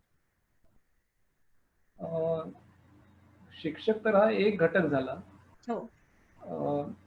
त्याच्यामध्ये अनेक घटक म्हणजे सरकार, शिक्षक, तुम्ही म्हणा पब्लिक प्रायव्हेट पार्टनरशिप जो शब्द वापरतो आपण, तर त्याचा आता मोठ्या प्रमाणामध्ये विचार पण चालू आहे आणि काही गोष्टी अंमलात पण आणलेल्या आहेत. तसं आता मी सांगितलं की आपल्या DD नॅशनल सह्याद्रीवरती गव्हर्नमेंटनी चॅनल पण चालू केलेलं आहे. नवनीत सारख्या कंपन्यांनी प्लॅटफॉर्म उपलब्ध करून दिलेले आहेत. आता याच्यामध्ये दोन्ही प्लॅटफॉर्म्स उपलब्ध आहेत नवनीतकडे, ऑनलाईन आणि ऑफलाईन. आपल्याकडे काय पाहिजे तर संगणक पाहिजे. तो जर संगणक कुठल्या आता एक संस्था माझ्या माहितीतली अशी आहे, रुरल रिलेशन्स म्हणून. ती रुरल रिलेशन संस्था गावोगावी त्यांनी संगणक डोनेट केलेले आहेत. गावोगावी डोनेट केले. तर आपल्याला फक्त शोधायचं की आमच्याकडे संगणक पाहिजे. संगणक मिळाल्यानंतर बाबा रोटरी लायन्स क्लब किंवा आपल्या अगदी ग्रामस्थ आहेत त्यांच्या मदतीने, नवनीतच्या मदतीने त्या संगणकामध्ये तुम्हाला ऑफलाईन बघता येईल असे तुम्हाला व्हिडिओज किंवा रिसोर्सेस त्यांचे तुम्हाला घ्यायचे आहेत. आणि ते रिसोर्सेस जेव्हा तुमच्याकडे येतील तेव्हा त्या रिसोर्सेसचा तुम्ही वापर करून विद्यार्थ्यांपर्यंत नक्कीच पोहोचू शकाल. कारण की आता ते तुमच्या दारी ते रिसोर्सेस आलेले आहेत. आता ते कुठून येणार नाहीये तुमच्याकडे. तर अशा पद्धतीने एक छोटे इकोसिस्टम जर तुम्हाला क्रिएट करता आली तर नथिंग लाईक इट. वेळ जाईल. शासन देखील त्याच्या दृष्टीने पावलं घेत आहेत. प्रायव्हेट कंपन्या देखील त्याच्यामध्ये नवनीत, इसेन्स, खूप वेगवेगळे आपले यंगस्टर्स आहेत, इंजिनिअरिंग कॉलेजेसचे, IITचे विद्यार्थी त्यांनी युट्यूबवरती चॅनल्स चालू केलेत की जे विद्यार्थ्यांसाठी त्याच्यावरती सेशन्स तयार करून ते तिथे ठेवतायत आणि विद्यार्थ्यांनी फक्त त्या चॅनलवरती जायचं आणि ते सेशन्स बघायचे. शिक्षक देखील त्याचा उपयोग करू शकतात. मी असंही ऐकलंय की काही खेडेगावांमध्ये ग्रामपंचायतीमध्ये सुद्धा ही व्यवस्था केली आहे की आजूबाजूच्या पाड्यावरची, वस्तीवरची मुलं तिकडे यावीत, त्यांनी बसावं आणि त्या विद्यार्थ्यांनी संगणकावरती आपला अभ्यास करावा. अर्थात सोशल डिस्टन्सिंग पाळून ह्या गोष्टी सगळ्या केल्या जात आहेत. म्हणजे तब्येतीची काळजी घेऊनच या केल्या जात आहेत. तर अशा तऱ्हेची व्यवस्था आहे.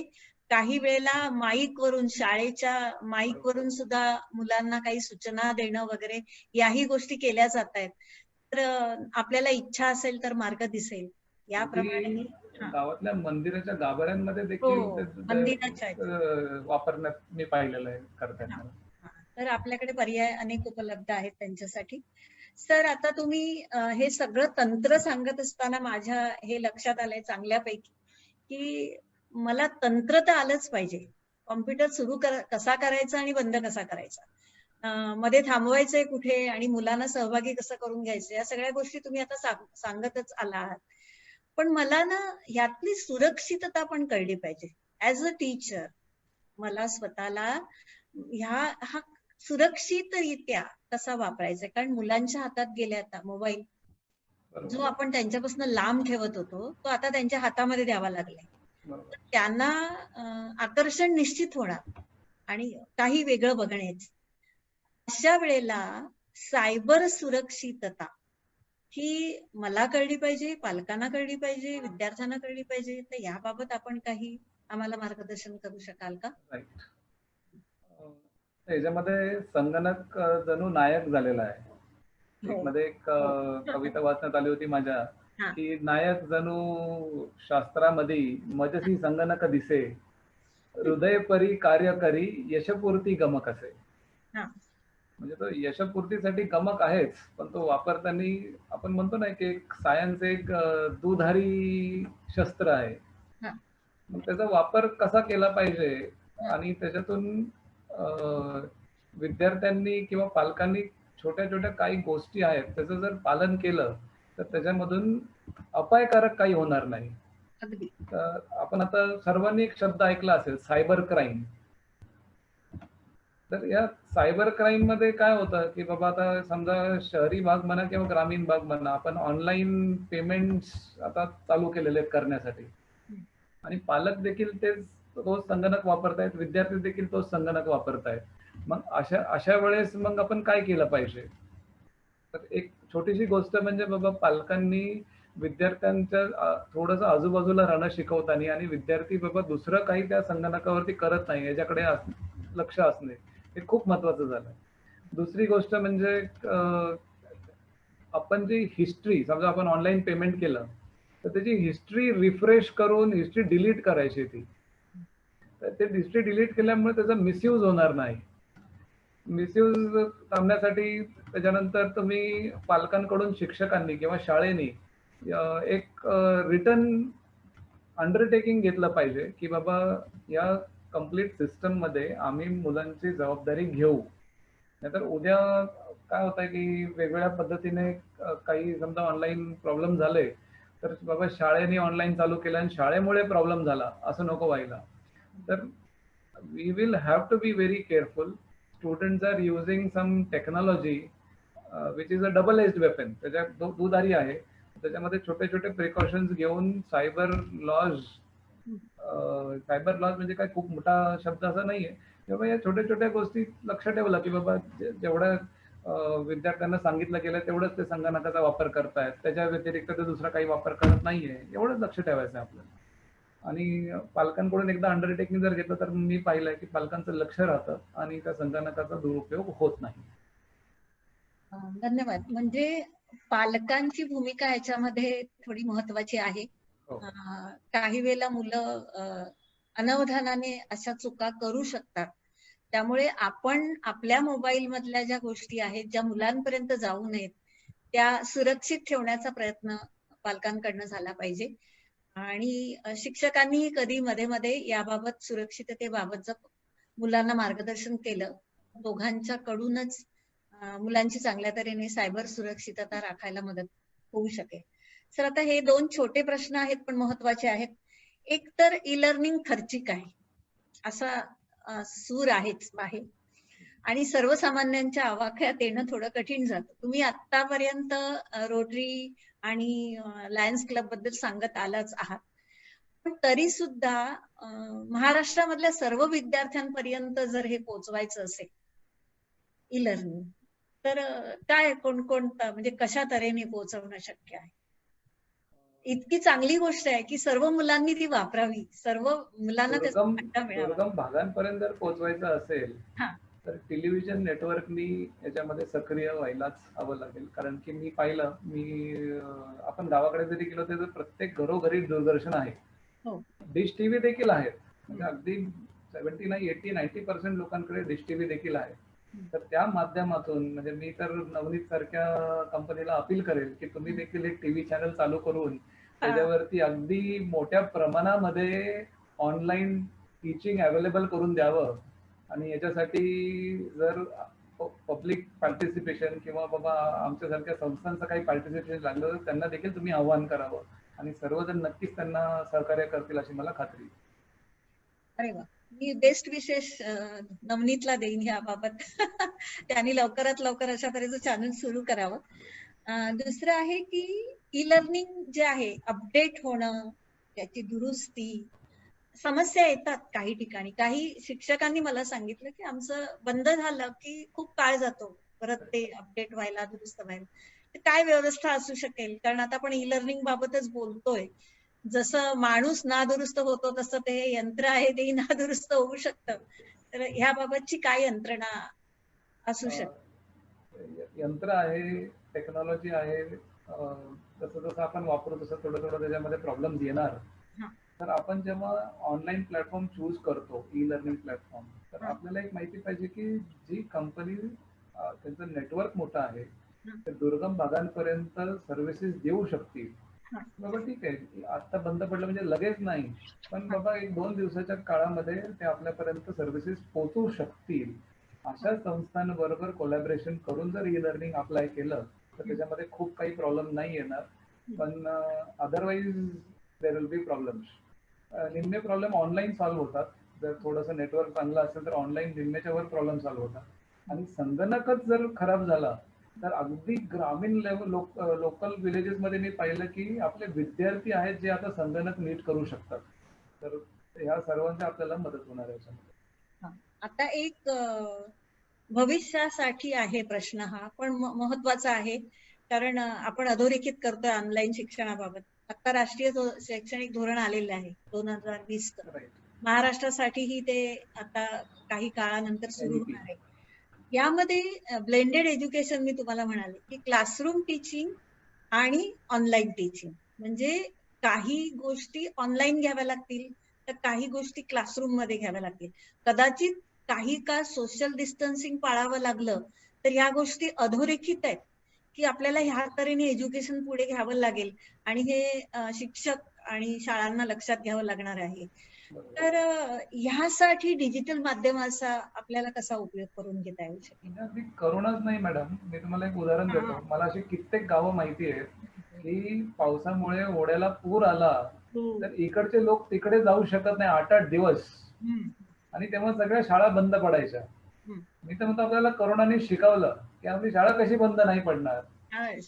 तर जेव्हा शाळेत येऊ शकतील तर शाळेत येऊ द्या विद्यार्थ्यांना, नाही येऊ शकत तरी आम्ही शिकवतोय.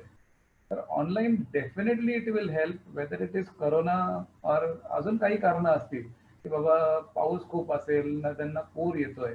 म्हणजे हा झाला ग्रामीण भागातील विषय की बाबा पूर आला तरी आपण ऑनलाईनचा वापर करून 100% शिकू शकतो. आणि मुंबईत पण पूर येतो, मुंबईत पण तुंबापुरी होते.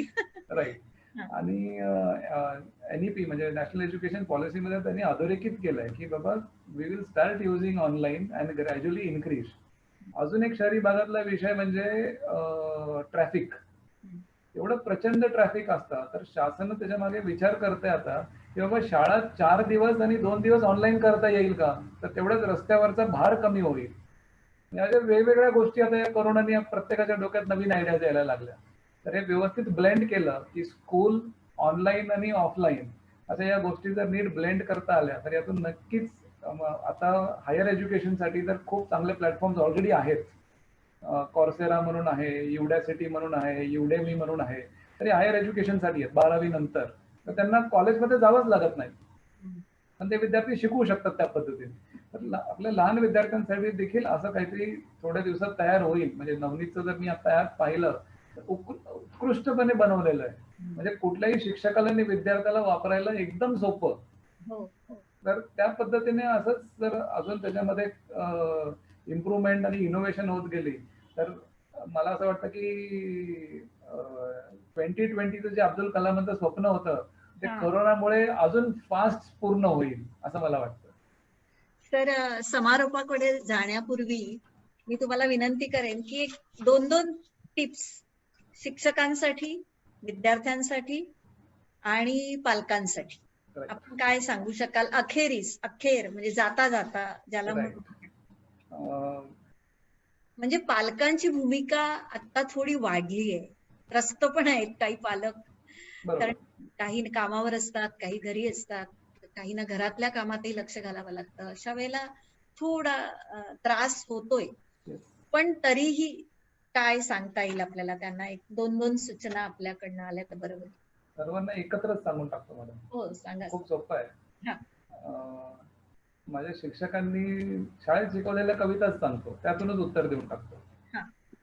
एक कविता खूप आठवते मला की पुष्पाचं वाटते का भय ऊन पावसाचे, पुष्पाचं वाटते का भय ऊन पावसाचे, आयुष्य ते असं लाभे एकाच ना दिसाचे, हसुनी परी करीते वर्षाव सौरभाचा, झटकोनी टाका जीवा दुबळेपणा मनाचा. म्हणजे ह्याच्यामध्ये नेगेटिव्हिटी नकोच, की बाबा काहीतरी नवीन आणि काहीतरी छान क्रिएट होणार आहे. या जर दृष्टिकोनातून विद्यार्थी, पालक आणि शिक्षक या तिघांनी जर एकत्र आले तर ह्याच्यातून एक नक्कीच चमत्कार होईल. त्याच्यामध्ये प्रत्येकाला प्रॅक्टिस खूप लागणार आहे. Practice every day. म्हणजे जसं आपण बर्थडे असलं तरी जेवण करतो, दिवाळी असली तरी जेवण करतो, असं म्हणत नाही बर्थडे म्हणून जेवणार नाही म्हणून. त्या पद्धतीने प्रॅक्टिस करायला नवीन काहीतरी आहे. सायकल शिकायची, मला रोज प्रॅक्टिस करायची, मी धडपडलो तरी मी सायकल शिकतो. तर everybody will have to practise, teachers will have to practise, parents will have to practise, students will have to practice.